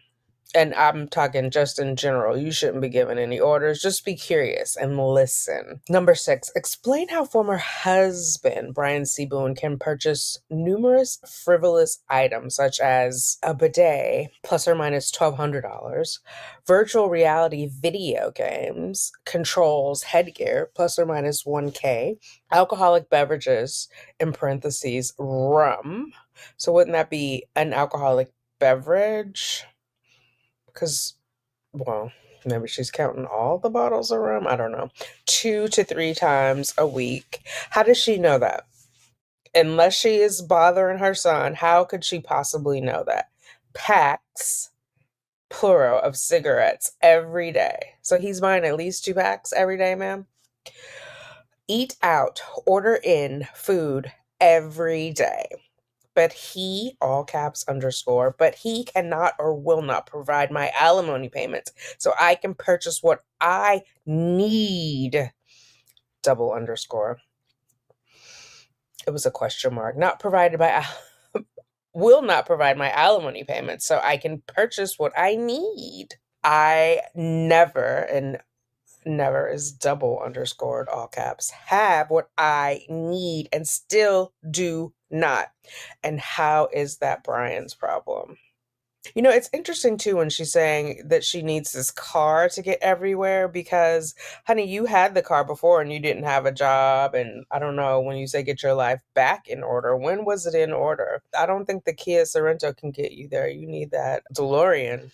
Go back to the future. Come on, Doc. She's so strange. Like, her processing is so odd. It's consistent though, so it's not like there are times where she knows better. You know, I believe her when she says she's doing her best. It's not good enough, but she's doing it. Okay, number 7, solidify verbally and in writing why the court is permitting former husband Brian C. Boone to continue being in contempt in not paying my alimony here when it is not, double underscore on the not, stipulated or included anywhere in the still active dissolution of marriage regarding incarceration for either party. This is my only source of income for everything. That is not his problem. That is not the court's problem. Also, it's June. Where is Bankowitz? Why is she writing directly to, who was it, Henrietta and Judge Michael Dean? Number 8, have former husband Brian C. Boone explain why he lies, all caps underscore, about ordering anything for me when he, all caps underscore, does not and says he does. I have received reprimands from arguing with vendors and officers over the phantom orders that were never placed by him. Why? Is it funny? For almost 4 years, I cannot purchase what I need or want because he withholds alimony. There's a star or an asterisk. I can have someone else order whatever for me whenever and know it's done and on the way. No lies, no problem, no abuse. Former husband just needs to pay so I can without him. Again, he makes me rely on him just to lie and abuse and laugh at. Number 9, have former, are these things numbered right? Was the other one 8? Oh yeah, it was. Okay. Wait.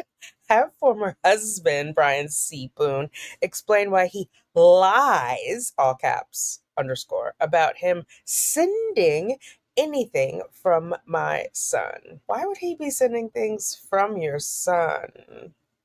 February 14th, 2023.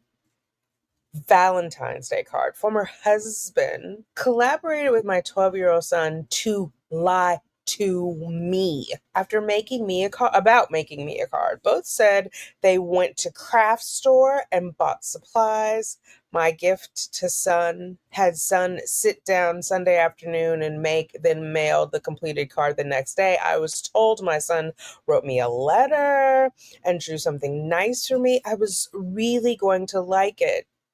It was all a lie. It looks like she's writing faster. It was all a lie. They never went or did any of it. What an awful, unnecessary lie for no reason. Nonetheless, former husband had my son part of the awful lie. How disgusting and hurtful.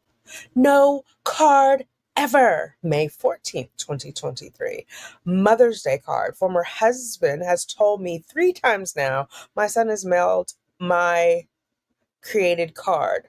Nothing has come. Another despicable lie.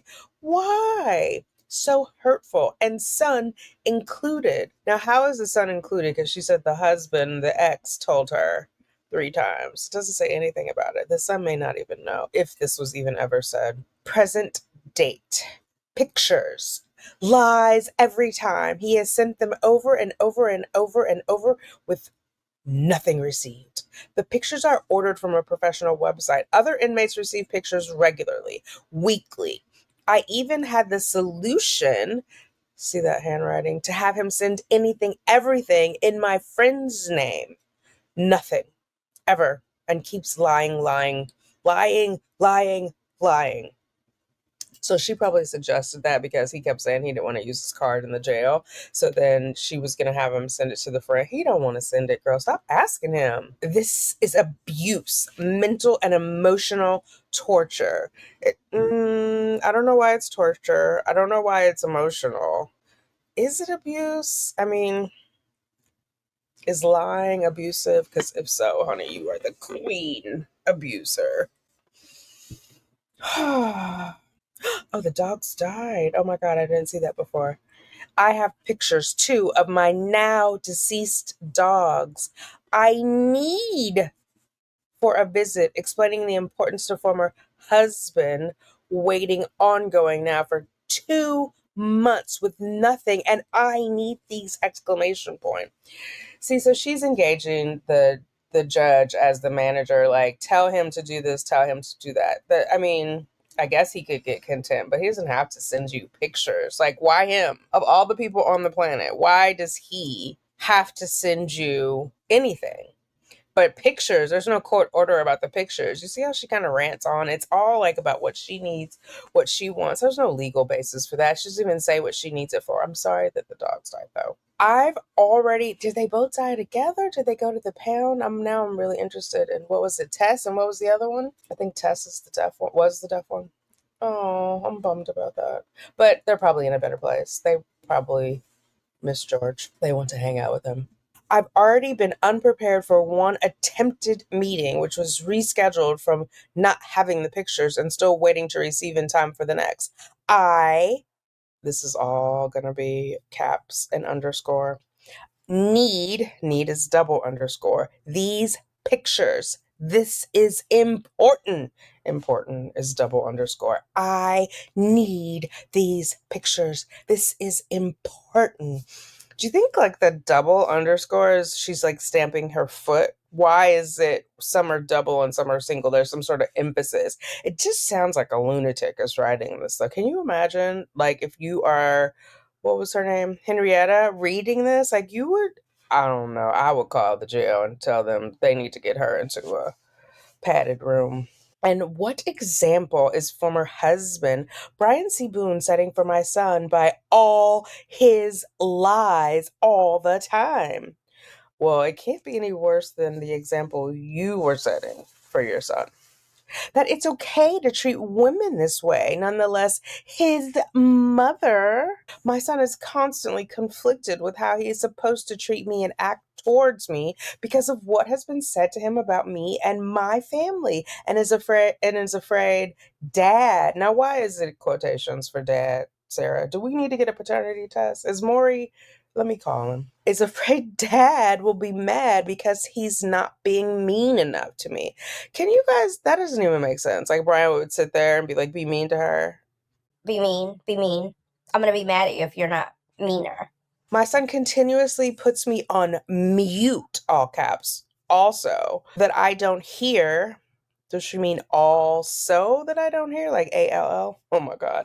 That I don't hear what dad is saying while on the phone with me.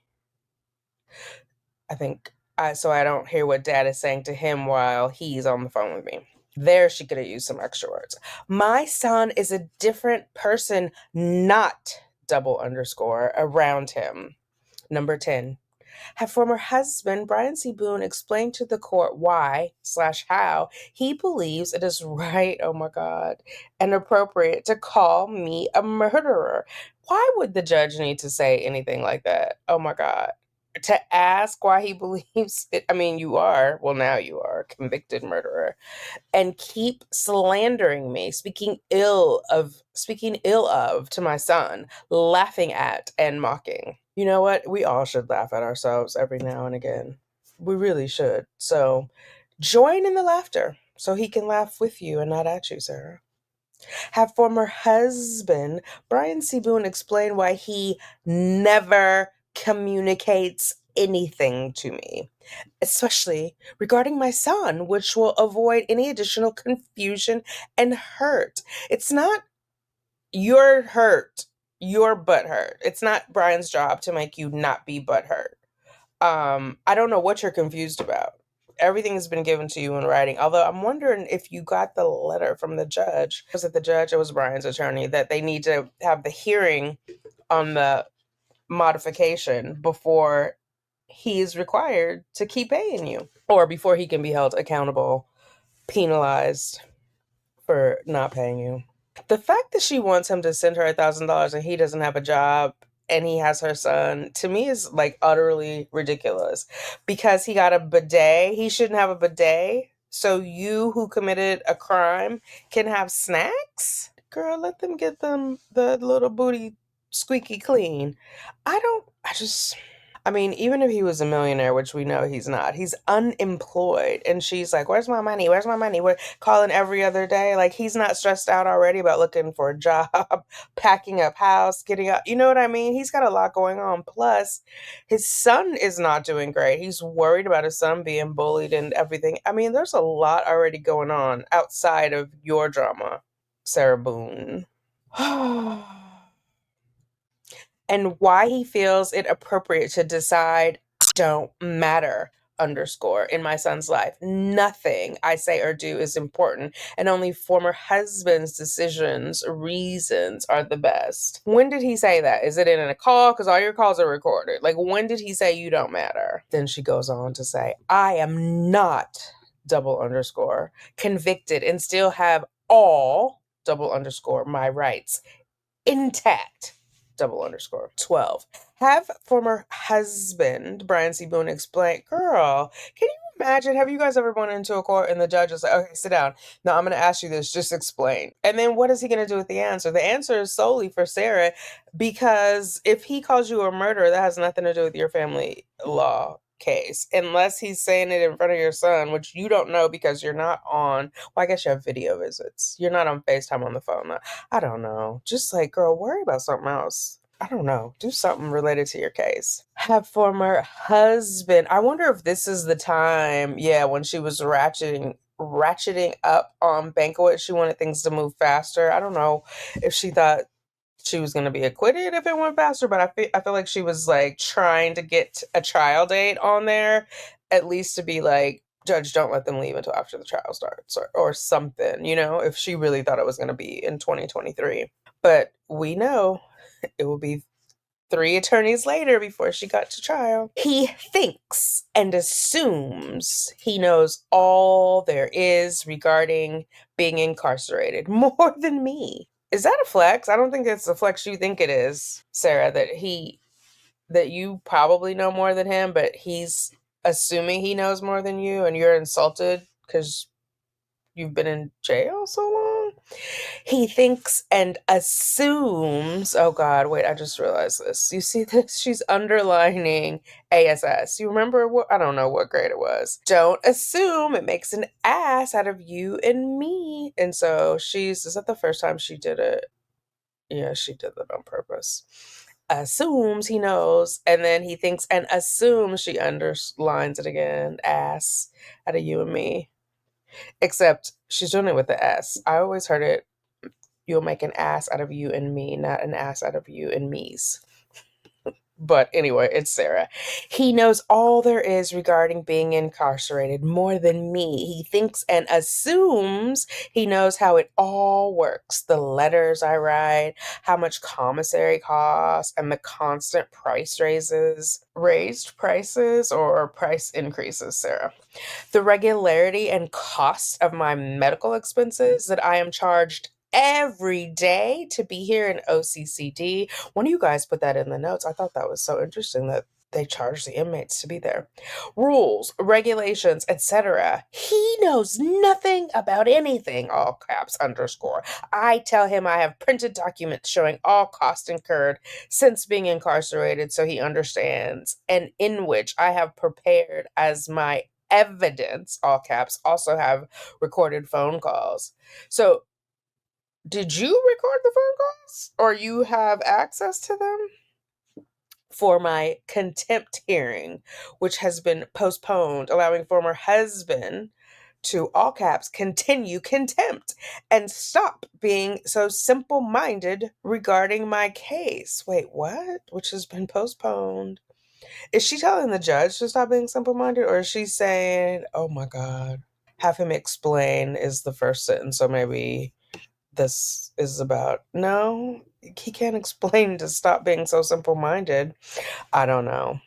I mean, girl, your case is open and closed, unfortunately for George. Stop being another ignorant. And so I'm not going to say that word, but it starts with an R and it is a slur for people with mental disabilities.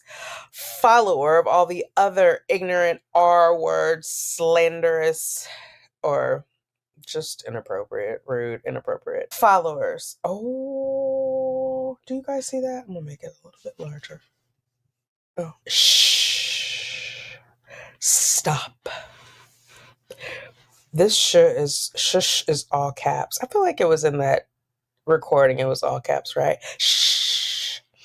Like a threat almost.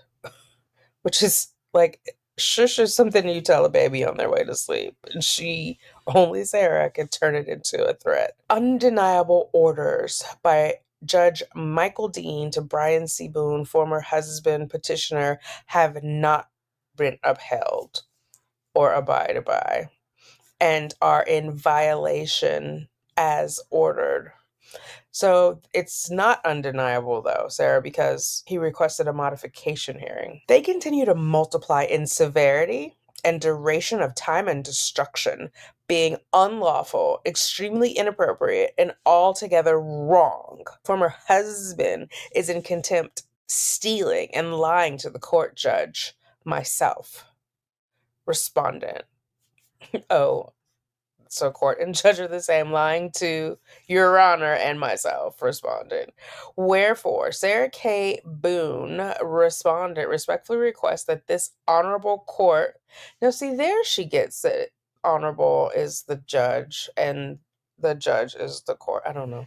Please grant this motion and enter its order to set and keep a case management hearing. So he's going to give himself an order, Sarah, regarding all undeniable. Maybe she means like uncontroverted, because what's stopping people from denying it? Do you know? Like, because she says it, they can't deny it?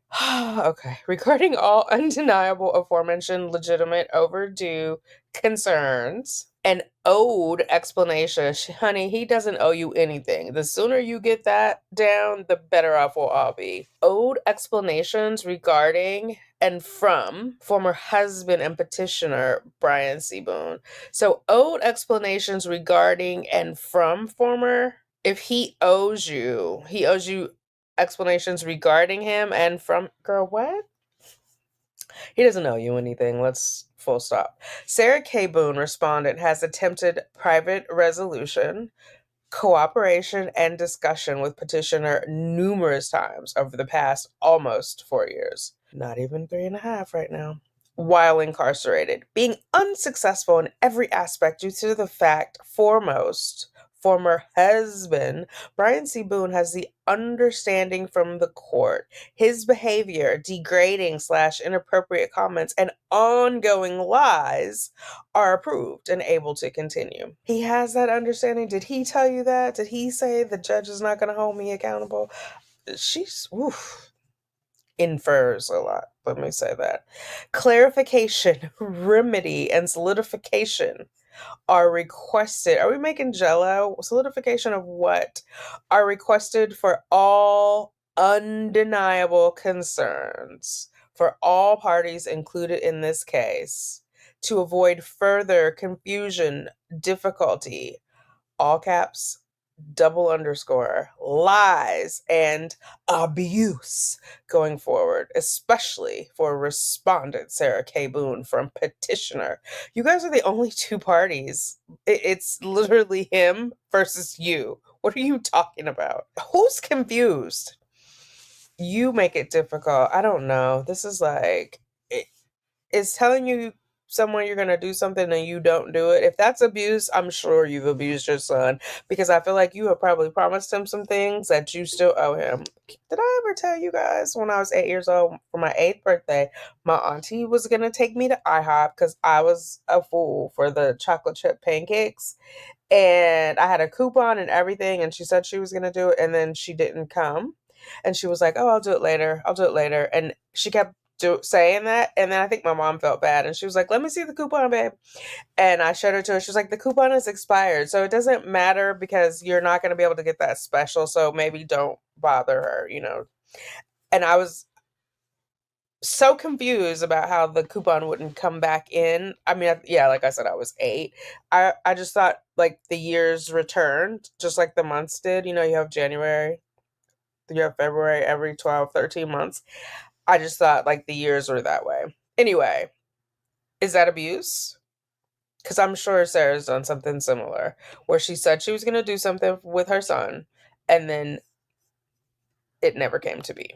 Okay, this other one. That was June 29th, but remember it wasn't logged until 8/1. So our next thing is 8/3. In the Circuit Court of Florida's 9th Judicial Circuit. So now this says Sarah K. Boone versus Brian Boone. Notice of delinquency. Whereas this office has been designated the local depository for the above court or administratively ordered support payments as of 8/3/2023, this office's records indicate that the case requires Brian C. Boone to make scheduled payments, and said payments are now delinquent in the amount of $200. So is this child support? Because alimony is $1,000, and she said he hasn't been making them. 200.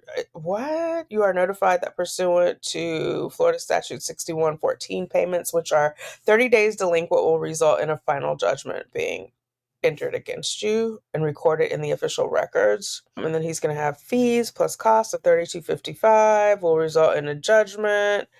So, I don't know. One of you guys, let me know what you think.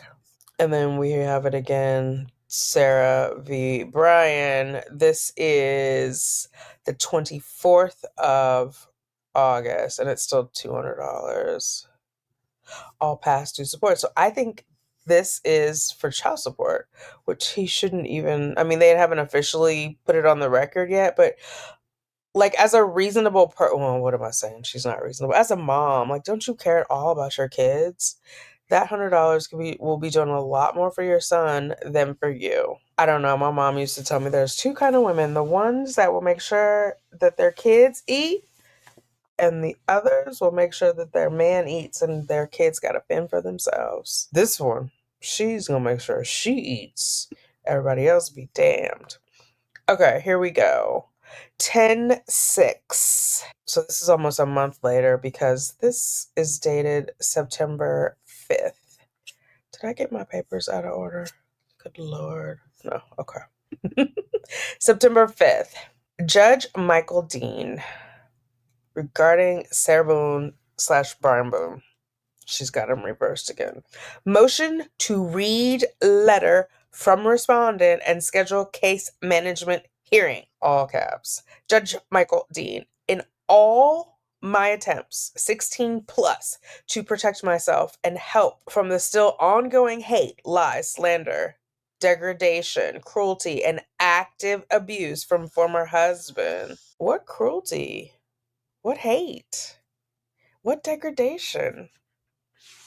Nothing has been improved, made better, corrected, relieved in any way for myself, the respondent, from former husband, the court, or judge. I have tried everything.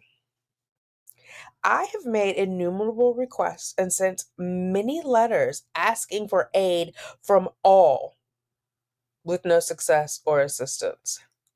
Listening. Oh my God, it's her in the serial comma.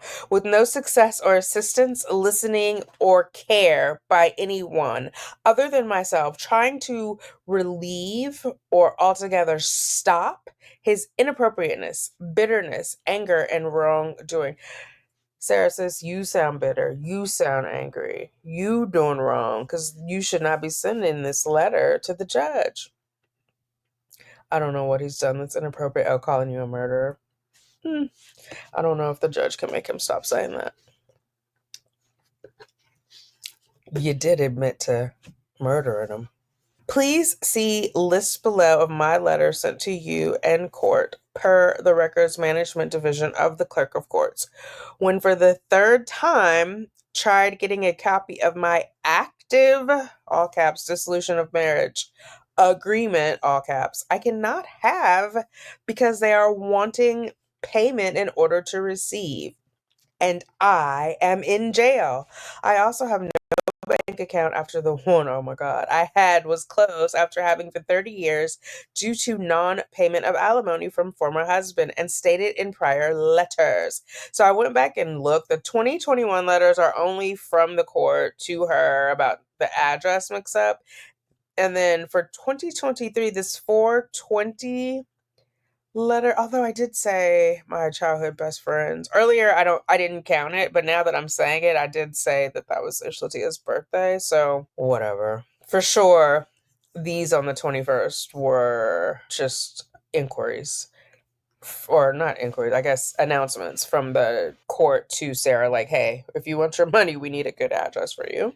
It is appalling how uninterested, uncaring, and nonchalant you and the quote justice in quote system, system lost its own quotations, are about my side in any of this, and will not listen without the right paperwork and attorney, knowing I am actively being taken advantage of and wrongfully. I wonder if she was writing Bankowitz at this time and we didn't see it because she didn't copy the judge. I'm just trying to figure out, why is she still writing the judge while she has an attorney? Actively being taken advantage of and wrongfully mistreated by former husband, Brian C. Boone. You have continuously enabled him. Now she's attacking the judge and given him a self-appointed right. If the judge gave him the right, it's not self-appointed. If Brian gave it to himself, it's self-appointed. You mean something else. And understanding to keep doing, saying, and taking everything wrongfully and illegally from me, including and especially the love and respect for my son. It is not okay. Quote, you're a killer. That's why I'm not, parentheses, doing anything, end quote. Former husband said in front of son on phone. Prove it. You are not important to anyone. Former husband, numerous dates. You are not priority. Former husband, numerous dates. Dad says you're annoying and beg all the time. Son told me after asking him to ask former husband if he finally ordered a book and hot meal after being made to call daily to check for 13 weeks. See, this is exactly what the parenting plan said not to do. He shouldn't be a messenger. Why would you be asking him to ask his dad if he ordered a book? Ask the man. Or better yet, wait and see if the book comes. So this, for those of you guys in the know, help me out. Hot meal.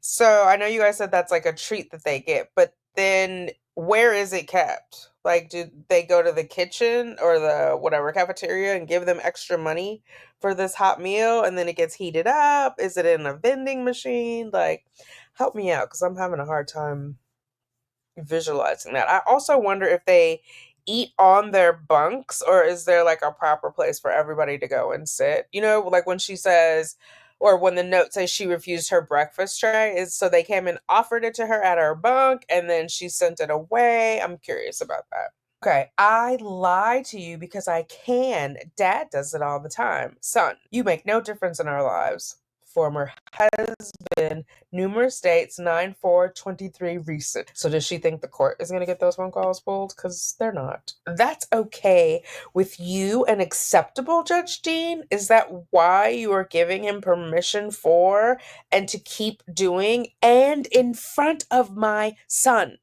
Why won't you stop any of his abuse, verbal, mental, and emotional? Why aren't you, as my judge, doing anything to hear, understand both sides? What else needs to be done to me by former husband in order for you to help me? What else can I do I have not done already for any relief on my side? Stop enabling. Judicially, you must know this is wrong in how I am being treated. I am told every time when trying to reduce any anguish or mistreatment from former husbands and cooperate trying to help. What? What are you told? I am told every time. You are told what every time? The judge doesn't care what you write, my son says. My son now says the same when I correct him on how he is being mean and rude to me. So how did the judge come up? When you were telling him he's being mean and rude, did you say, I'm going to write the judge and complain?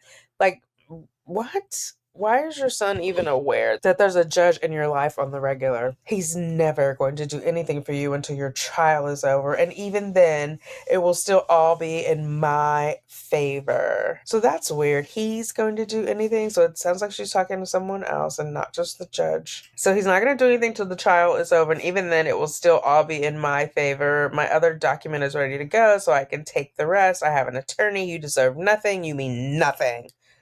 That's her worst nightmare. I don't believe he said that, but I think that's her biggest fear, is to be alone and be insignificant. Then former husband gets his precious attorney to file another answer denying allegations. Because I'm telling the truth all the time about his awful lies, and I am right.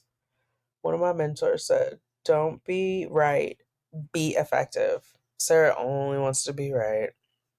Judge Dean, so I have to continue taking former husband's abuse, neglect, unlawful actions, cruel comments, and hate until my trial, when it happens? No, girl, it's going to happen. However long that will be now, considering my attorney has withdrawn from my case and no date of trial is known or will be for an undetermined amount of time. Okay, so he's already off there. I think September is when is it Hobson came on. How much more hate and disrespectful former husband encouraged my son to keep lying and overall being mean to me, his mother. Are we back to the capitalized mother? First letter capitalized. Former husband is teaching and reflecting a terrible example of how women can and should be treated. Nonetheless, the mother of his child. This is egregious and wrong. Please read my prior motion for case management hearing I sent 6/28/23 with no response today. You're not pen pals. I'm requesting again, please, to schedule. It is fair. And there are too many topics to be discussed, including my attorney, to write. And I only have one pen. Necessary, lawful, active, important topics. All of those were all caps. Oh my God. What is the certified notice of delinquent support filed on 8/3/23? Please grant my motion and schedule my imperative overdue owed meeting.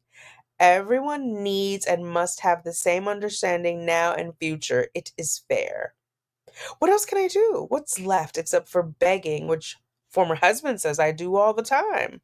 What am I doing wrong in order to be treated rightfully, properly, ethically correct in order to finally receive your judicial assistance? How I am and have been and will be treated by former husband Brian C. Boone is unfair, malicious, and wrong, and should not be any way allowed to continue. Stop. Please see. Please listen.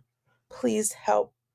Judge Jean, what was the reason for your comment made in your courtroom about former husband violating my constitutional rights? If you're not going to help or uphold said rights and lawfully allow me to use, what's the point? Why do I even have? Oh my God, why does she butcher these sentences? You know I do in order for you to remark and see they are being violated. 919. Please schedule. It is my right. It is fair. Sincerely, Sarah Boone. Please send a copy of this letter so I know it was received and will serve as my receipt. And then she has this. I'm not going to get into that. Okay. It is 1:13. I have all the lights off because Sugar Bear is sleeping, but I'm going to pause. It'll all be the same time when you guys get there, but I just want to mark it for posterity's sake. I will talk to you guys tomorrow. Ta-da! It's almost a week later, but it's okay. It's the same to you.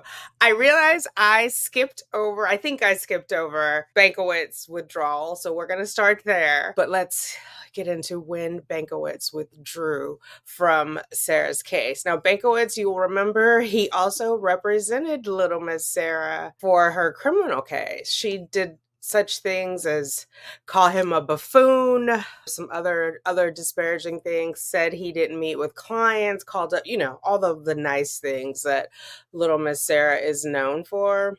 Yeah, she did it. So comes now Frank J. Bankowitz, Esquire, counsel for the defendant in the above styled cause, and hereby request that this court enter an order. So you guys get it. On or about July 11th, Bankowitz was appointed to represent her in her criminal case, July 11th of 2022. And then on or about May 2nd of 2023, undersigned filed his notice of appearance in this case. This was done on a pro bono basis. So while he is getting paid, and now you and I know he didn't get paid until 2024, but he did get paid. Whereas for the family court case, it was pro bono. So maybe he was trying to help her out. I'm not sure. He was definitely doing her a favor for she's not deserving of any favors, in my opinion, the way that she regarded him. Like the level of entitlement, somebody's doing something for you for free and you're still complaining. You get what you pay for. Okay, so on August, he filed a motion, August 22nd, 2023. He filed a motion to withdraw from the criminal case. And then on September 8th, the Honorable Judge Wayne Wooten granted that order. Remember Wooten? There's a place and a time for everything. He was in the place of waiting, and Judge Tanika is in the place of let's get it done. On the 20th day of September 2023, he's asking to be removed from this family court case. Yeah, and he lasted with her, I guess, 11 months or so, from July 11th until August. Oh, so 11 months until August 22nd. God, learn to count, Tanika. So August 22nd, he withdrew. And then the next month, he was approved for that withdrawal on September 8th. And now here on September 20th, he is like, I'm so over Miss Sarah. Then the Judge Dean ordered and a judge that there will be a case management conference on October 16th. So last correspondence was September 20th. Now we're October 16th. There's going to be a case management conference. Then we get to, did I share that one? I did not.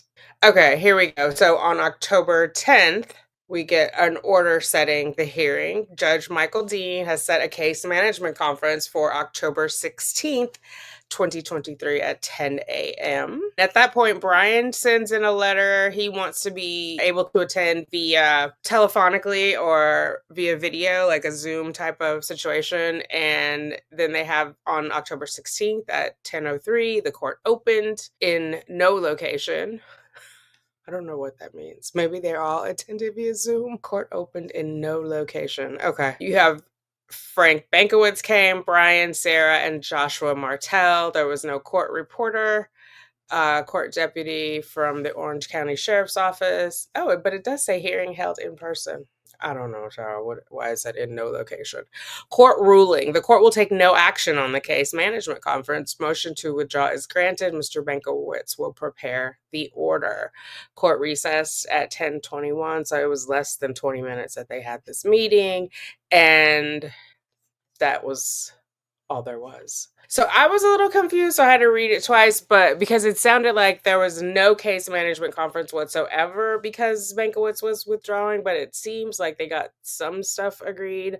So the Judge Dean finds and orders as follows. Both parties appeared for the case management conference, which included a motion to withdraw by the respondent's counsel, Frank Bankowitz. There were no objections to the withdrawal of respondent's counsel. Frank Bankowitz is hereby removed as counsel for the respondent. I hope somebody sent him something like, I don't know, a cake, a bottle of bourbon.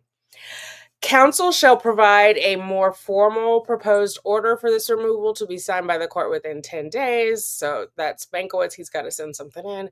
Case management conference discussed the status of the case, including the petitioner's request for a reduction or elimination of alimony and for relocation. So that request for reduction of or elimination of alimony has been out for a minute. The relocation, they expedited it because I feel like it was a notice on early March, and then late March, it was already calendared. The respondent is currently incarcerated in the Orange County Jail pending trial on a charge of second-degree murder. The court cannot hear the respondent's motion for contempt. So Sarah filed that contempt motion for regarding unpaid alimony until after a final hearing is held on the respondent's petition for reduction or elimination of alimony. See Rosenblum v. Rosenblum, Florida First District Court, 2015, First District Court of Appeals. So that v. Rosenblum reversed a trial court's contempt order because it was issued before the modification action was heard. So this judge is saying Brian has already filed, right, to have the alimony reduced or eliminated. That has to be heard first before the contempt can be heard. If the contempt is heard first, it will be reversed, as it was in this case. So basically, cool your jets, ma'am. The respondent expressed frustration. Oh, and you know what this says is held on the respondent's petition for reduction. I think this should be petitioner's petition, right? Brian is the one asking for the reduction. I think that's just a typo. So Sarah expressed frustration. Surprise, surprise, surprise. At not having, do I have...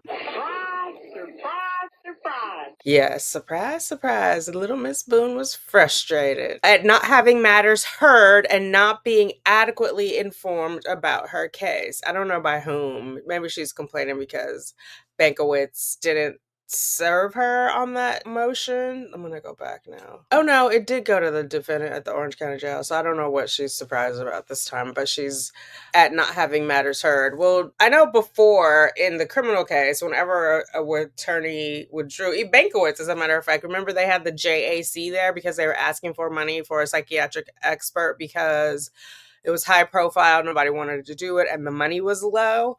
State of Florida versus Sarah Boone, 2020, CF 2603, state. Dave Cacciatore on behalf of the state. Frank Bankowitz. Please raise your right hand. Do you solemnly swear or affirm that the testimony you shall give should be the truth, the whole truth, and nothing but the truth, so help you God? Yes. Can I have JAC announce themselves as well? Yes, Audrey Moore for JAC. We have multiple matters scheduled, one of which is Mr. Bankwitz's motion to withdraw. My reading of the law is I feel like I have to address that motion first and rule on that before I can address any other motions that would be heard today. So, Mr. Bankwitz, I'll start with you. Tell me why you're moving to withdraw.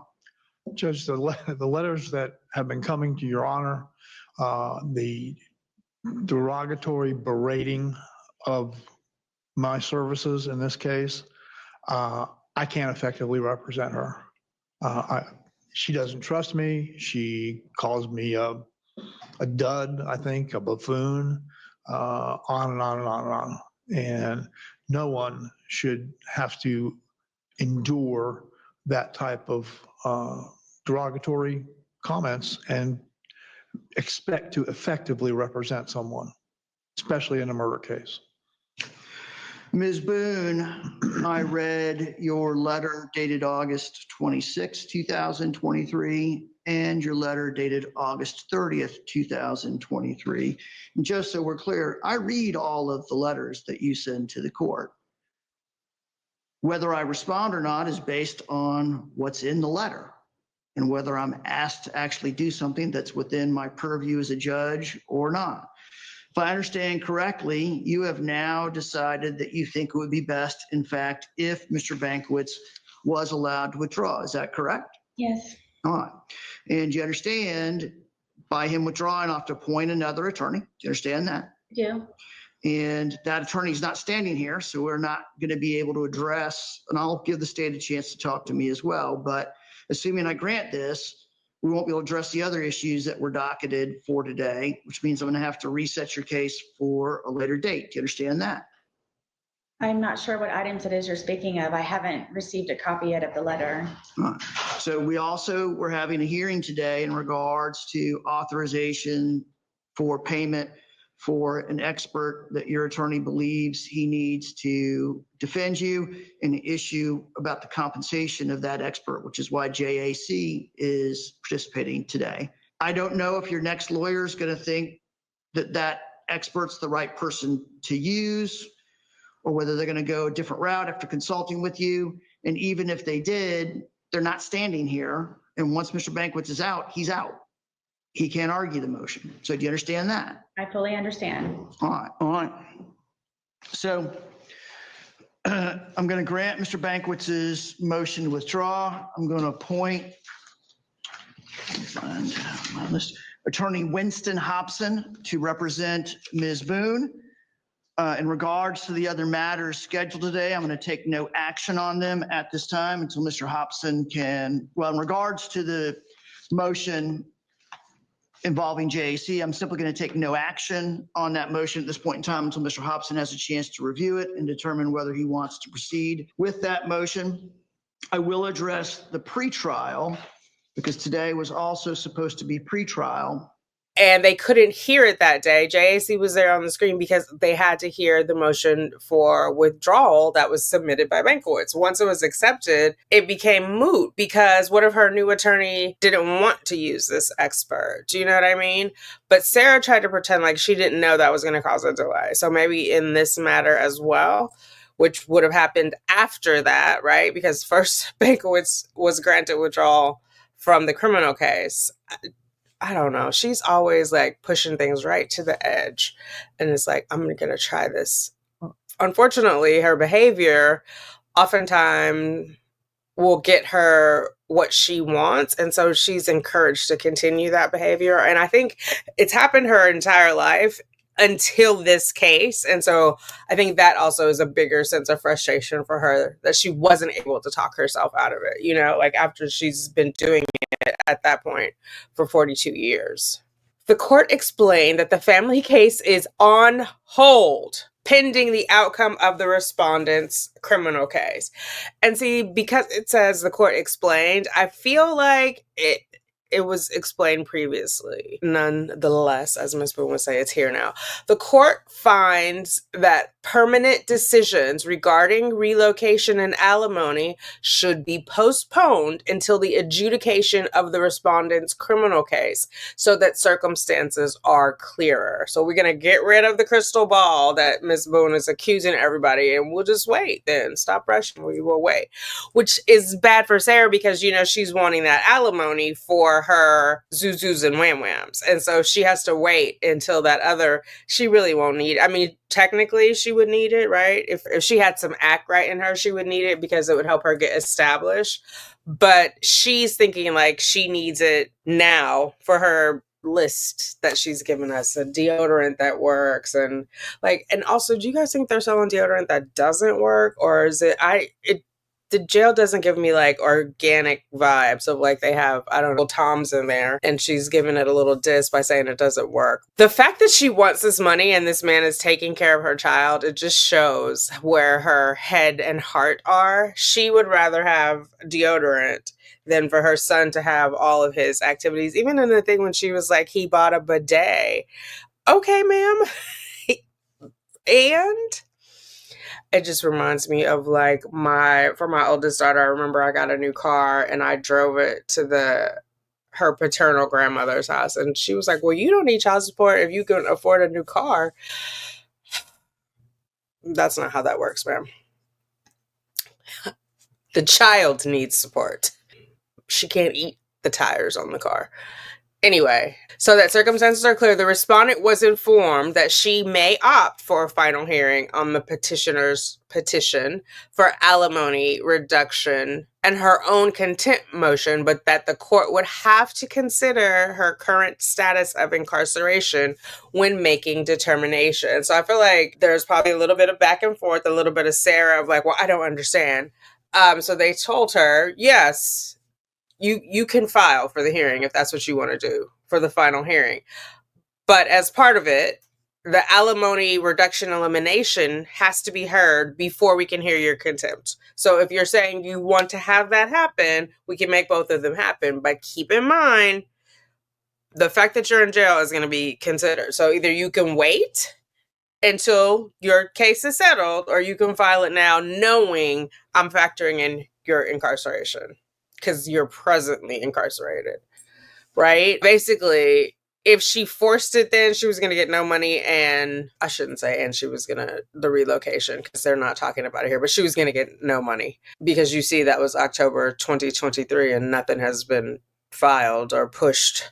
So the respondent was advised to ensure that any motions filed conform to the rules of procedure, general practice, and judicial administration, which I feel like that was, oh no, maybe she wasn't. No, she wasn't pro se yet in the other case. This includes utilizing proper captions, titles, and certificates of service. That was the 16th day of October in 2023. Mr. Bankowitz finally got around to sending this order in November. Judge Michael Dean signed it on the 17th day of November. So like a month and a day after he was officially removed. So that was it for 2023. We have a couple things for 2024, and I'm imagining something will kick up maybe in January, February, like 30 days after her sentence,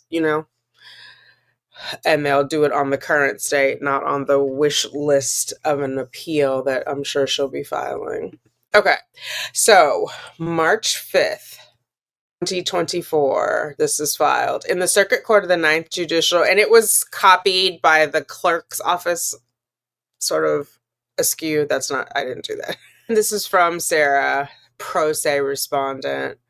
I don't know why she doesn't do just respondent. It's for sympathy, because she doesn't say Brian C. Boone and then put how he's represented petitioner, but she makes sure to put in that she is working as her own attorney. Per the Florida Family Law Rule of Procedures, Rule 12-200, Case Management, schedule or hear motions related to admission or exclusion of evidence.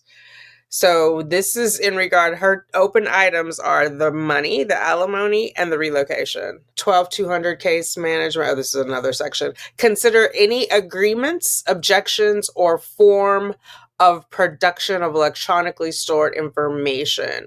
Comes now Sarah K. Boone, pro se respondent, submits her request to the court for her aforementioned motion to be approved, generated by the court and received by pro se respondent to submit to instructing previewed corporal and sergeant of the Orange County Corrections Department to receive admissible evidence against Brian C. Boone. What? Her request to the court for the aforementioned motion to be approved, generated by the court, meaning she will not be writing the order. The court needs to write the order. And received by pro se respondent to submit to, instructing previewed corporal and sergeant. Is there only one corporal and only one sergeant? I'm serious. I don't know. Anyway, in the form of, so I guess she's saying this corporal and sergeant are meant to gather these and she needs the court to direct them to do so. If I misinterpreted that, listen, you let me know. Correct me, as Mr. J would say. Correct me then. I love me some Mr. J. Electronically stored information on tablets and all messages sent from pro se respondent to petitioner. How would that have anything to do with the alimony or the relocation of the child? What? And I don't think the court, I think that's FOIA. You could just ask the jail. Telephonic recorded calls made to petitioner from pro se respondent. Again, it's the jail or the sheriff, not the court. Unless she thinks this is like a subpoena Dukas Takem, but it's not. Okay, from the following companies who supply service for the tablet and telephones. 1A, Smart Communications, messages on tablet. And you would think there'd be a 1B here, but no, we go right to 2. Well, actually, we go to 2A. Not sure what happened to B. Global Tel-Link recorded phone calls. In preparation for a proposed case management conference to be requested, conference hasn't been requested, but this is in preparation for a proposed futuristically requested. These messages and phone calls are necessary to be received prior for the pro se respondent to properly conduct, uphold, and apply to her defense for topics included to be addressed. How would she hear those calls, though? Are they meant to give her like, oh, do they make Walkman? Don't laugh at me. What do they make? MP3 player? Would they give her that so she could hear the phone calls? But the jail would have those. I don't know why she's asking. But also, what possibly could be on those? She's so vindictive. It has nothing to do with what she's already filed. She's trying to like badmouth him or about things her son has said, which the judge can do nothing about. Because what could you have talked about in 2023, 2024 on the phone with him? Well, hell, since you've been in prison or jail. Sorry, I know, guys. Jail. Maybe he said something nasty to you, but it should have nothing to do with if he can relocate. Because the relocation has zero impact on you while you are in jail, because he visits you via video visit from the comfort of his home, and he calls or you call him. So he could be anywhere and do that. I know you're hung up on the 50 miles, but girl, you don't even have a car. Nor do you need one. Sarah K. Boone, pro se respondent, has attempted private cooperative resolution with Brian C. Boone. So in opposite land, that means she's been singing the blues to Brian. Brian C. Boone, petitioner, numerous times prior to this motion and request, and ongoing now for more than 4 years during her temporary incarceration. So not more than 4 years. She's writing this in March of 2024, March 5th. She was incarcerated February 25th. Oh, I guess technically it's exactly 4 years. 4 years and I don't know, 10 days. I guess technically we'll give it to her. It's more than 4 years. After repeated unsuccessful resolution and relief being sought to date by pro se respondent from petitioner and the disobedient, unlawful, inappropriate actions, statements, and comments still occurring by petitioner against pro se respondent, clarification, remedy, proper solidification are requested. Proper solidification? Try fiber. Get more fiber in your diet. Are requested to avoid further confusion and increased difficulty. Increase? Should it maybe ongoing difficulty? Why would it increase without action? Is there more that you're not telling us, or you're saying it for the drama? Difficulty for pro se respondent Sarah K. Boone being inflicted deliberately and unnecessarily by petitioner. So he is inflicting deliberately and unnecessarily confusion and increasing difficulty. Examples, please, ma'am. I love it that she was like, I'm going to say horrible things about people with absolutely no proof. Just take me at my word while I'm waiting to be convicted of murder. This is especially important to pro se respondent to be clarified and ordered immediately, as there is no scheduled trial date in her criminal case, where all factors regarding her livelihood and welfare now and futuristically, with her son also, are being based on presently and ongoing. Yep. So you can't rush one to get to the other. And it doesn't make sense. If you know you're waiting on the other child that doesn't have a date, why are you bothering? Like, you're clear on what was said. You're clear on what process we're following. You just don't like it. All parties, including, excuse me, all parties, including the judge, petitioner, and the attorney for petitioner, have futuristically predicted and conceived this trial will and is going to happen. Ma'am, the trial is going to happen. Do you think you just get to sit in jail indefinitely, firing lawyers and coming up with cockamamie stories and begging to get your hands on your phone? There is no exact or specific date. No exact, no specific. That is a distinction without a difference of said trial, and the ongoing avoidance, lies, self-appointment, and hindrances by petitioner in everything pro se respondent is still trying to achieve, complete, order, obtain, and schedule should not be lawfully continued, will not be tolerated by pro se respondent any longer, and ongoing until the unknown conclusion of her criminal case. What, ma'am? Ongoing avoidance, lies, self-appointment, and hindrances by petitioner.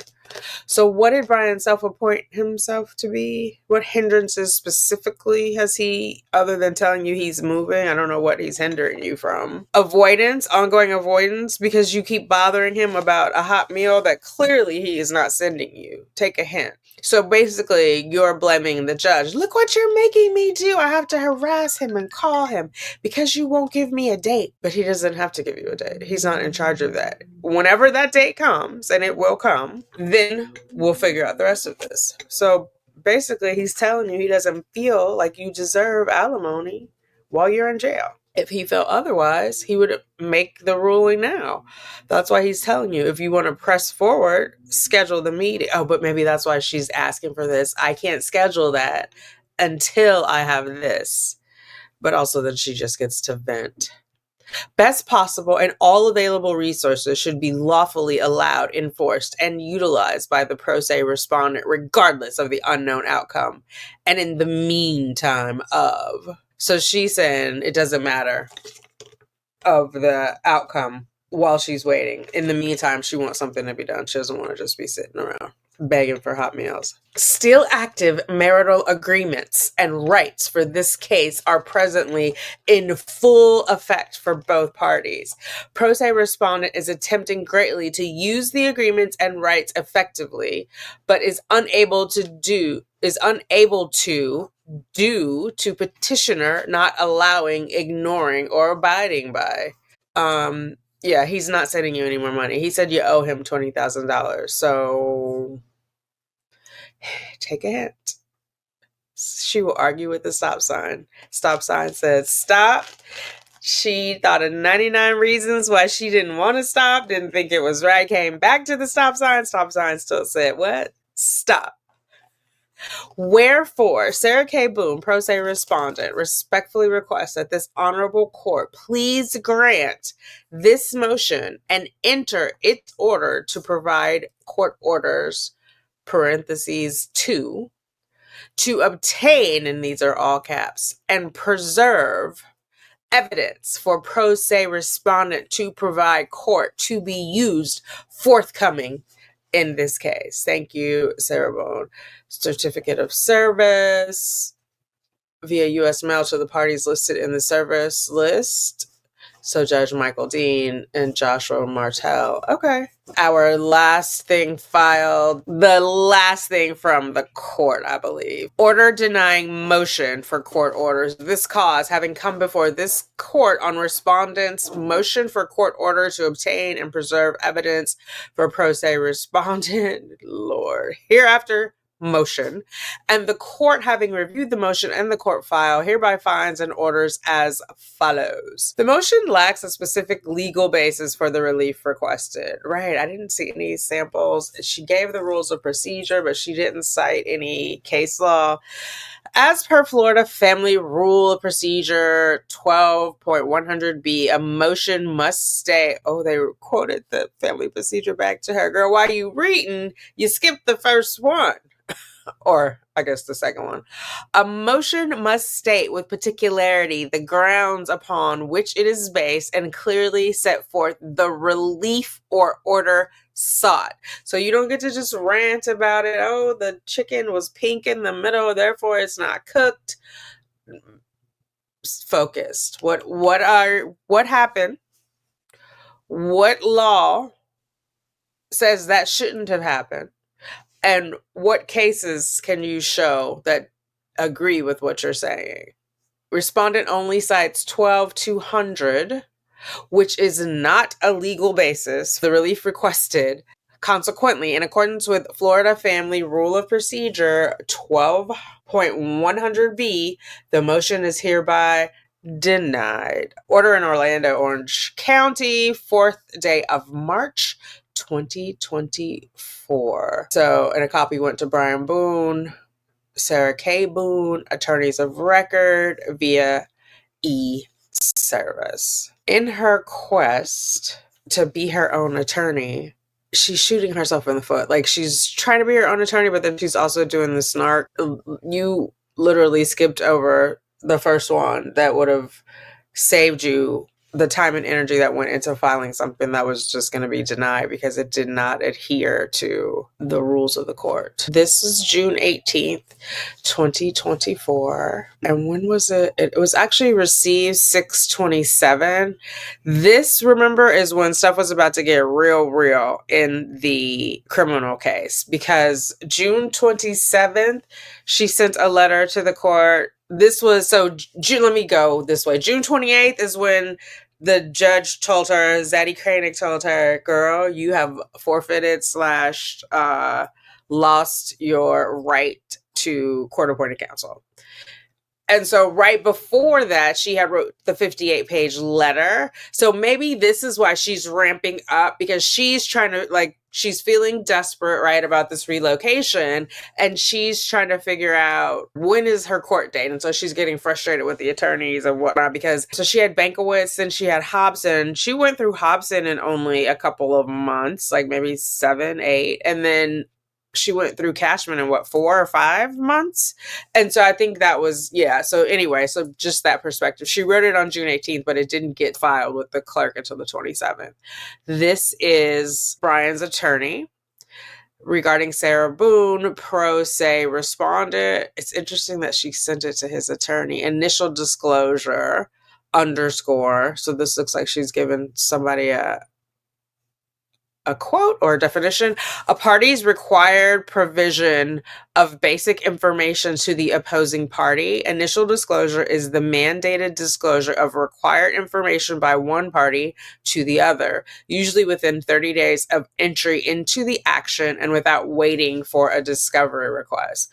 So initial is literally what it sounds like at the very beginning, because it's saying within 30 days of entry into the action. She's so far beyond 30 days. She got divorced in 2017 and without waiting for a discovery request. So that would just be off the jump before we get into a request for full discovery. So she's asking for that. Attorney Martell, and no greeting like hello or dear, just write to Attorney Martell. As pro se respondent in my case, and per Federal Rule of Civil Procedure 26, initial disclosure, A, in general, I'm requesting all documents contained therein, such as the name and, if known, the address and telephone number of each individual likely to have discoverable information, along with the subjects of that information that the disclosing party may use to support its claim or defenses, unless the use would be solely for impeachment. So who would have discoverable information about why Brian should or shouldn't be able to relocate and why he should or shouldn't pay alimony, along with the subject of that information. So interesting. Okay, a copy or a description by category and location of all documents, electronically stored information, and tangible things that the disclosing party has in its possession. Do you guys think maybe no, because she didn't have any money, traded favors to get someone else to write this? This doesn't seem like the handwriting on her other ones, or maybe she's just frantically writing, but like the M's are different. The C, look at the C right here. It looks different.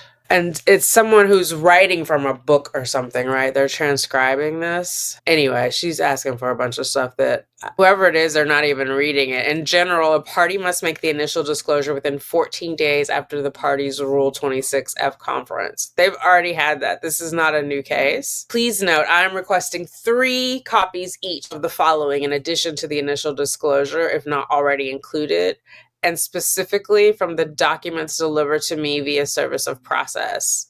Supplemental petition for modification of final judgment, not filed to date. I was never provided a copy of this as stated in the supplemental petition for modification.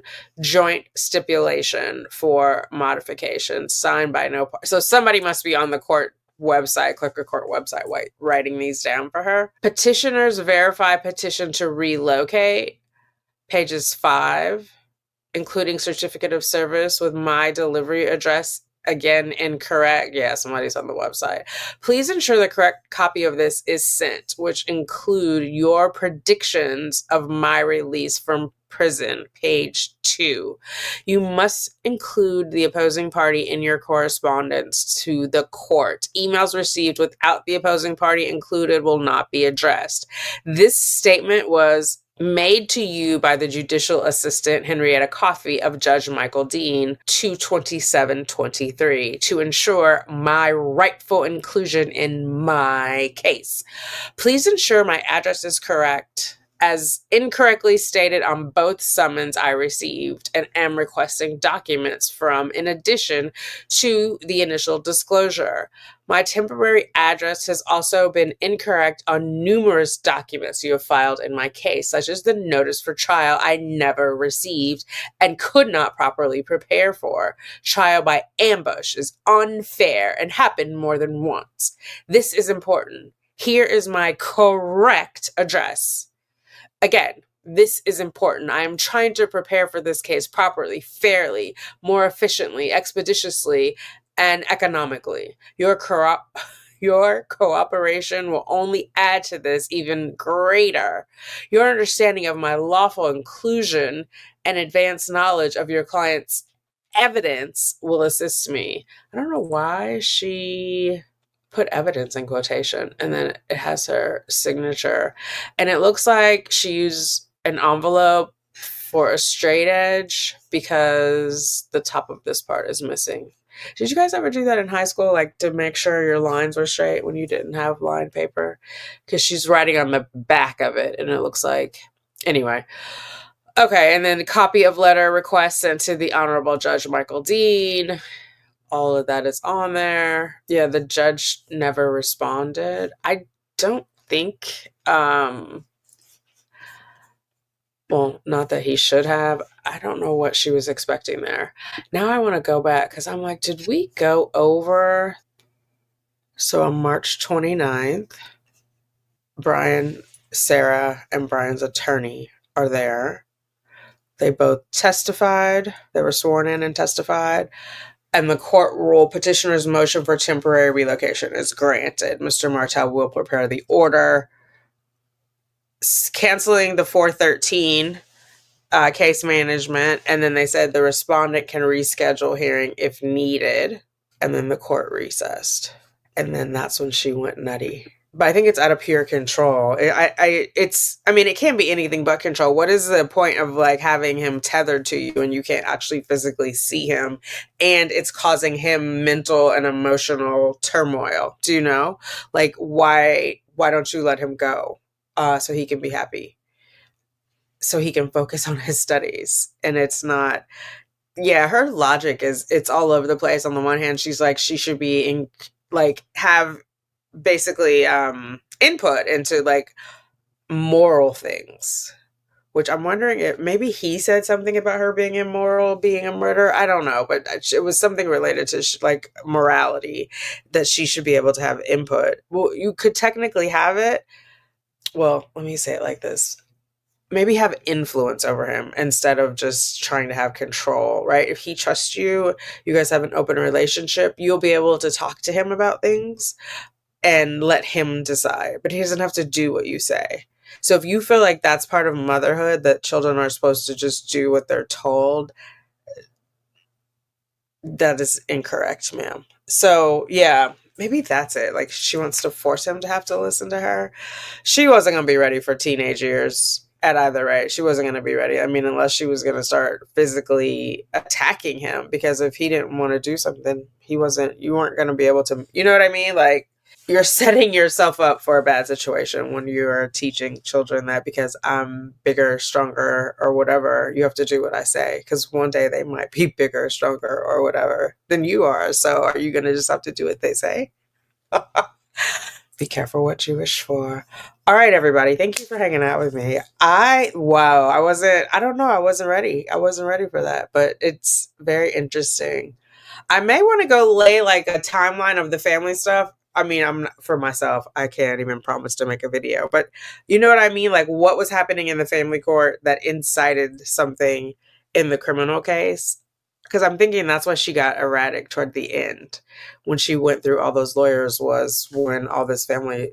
Now, Padilla was already gone. Padilla was gone in 2022. So right before court, right before her trial. I don't know. She was delaying it for a long time for some reason or another.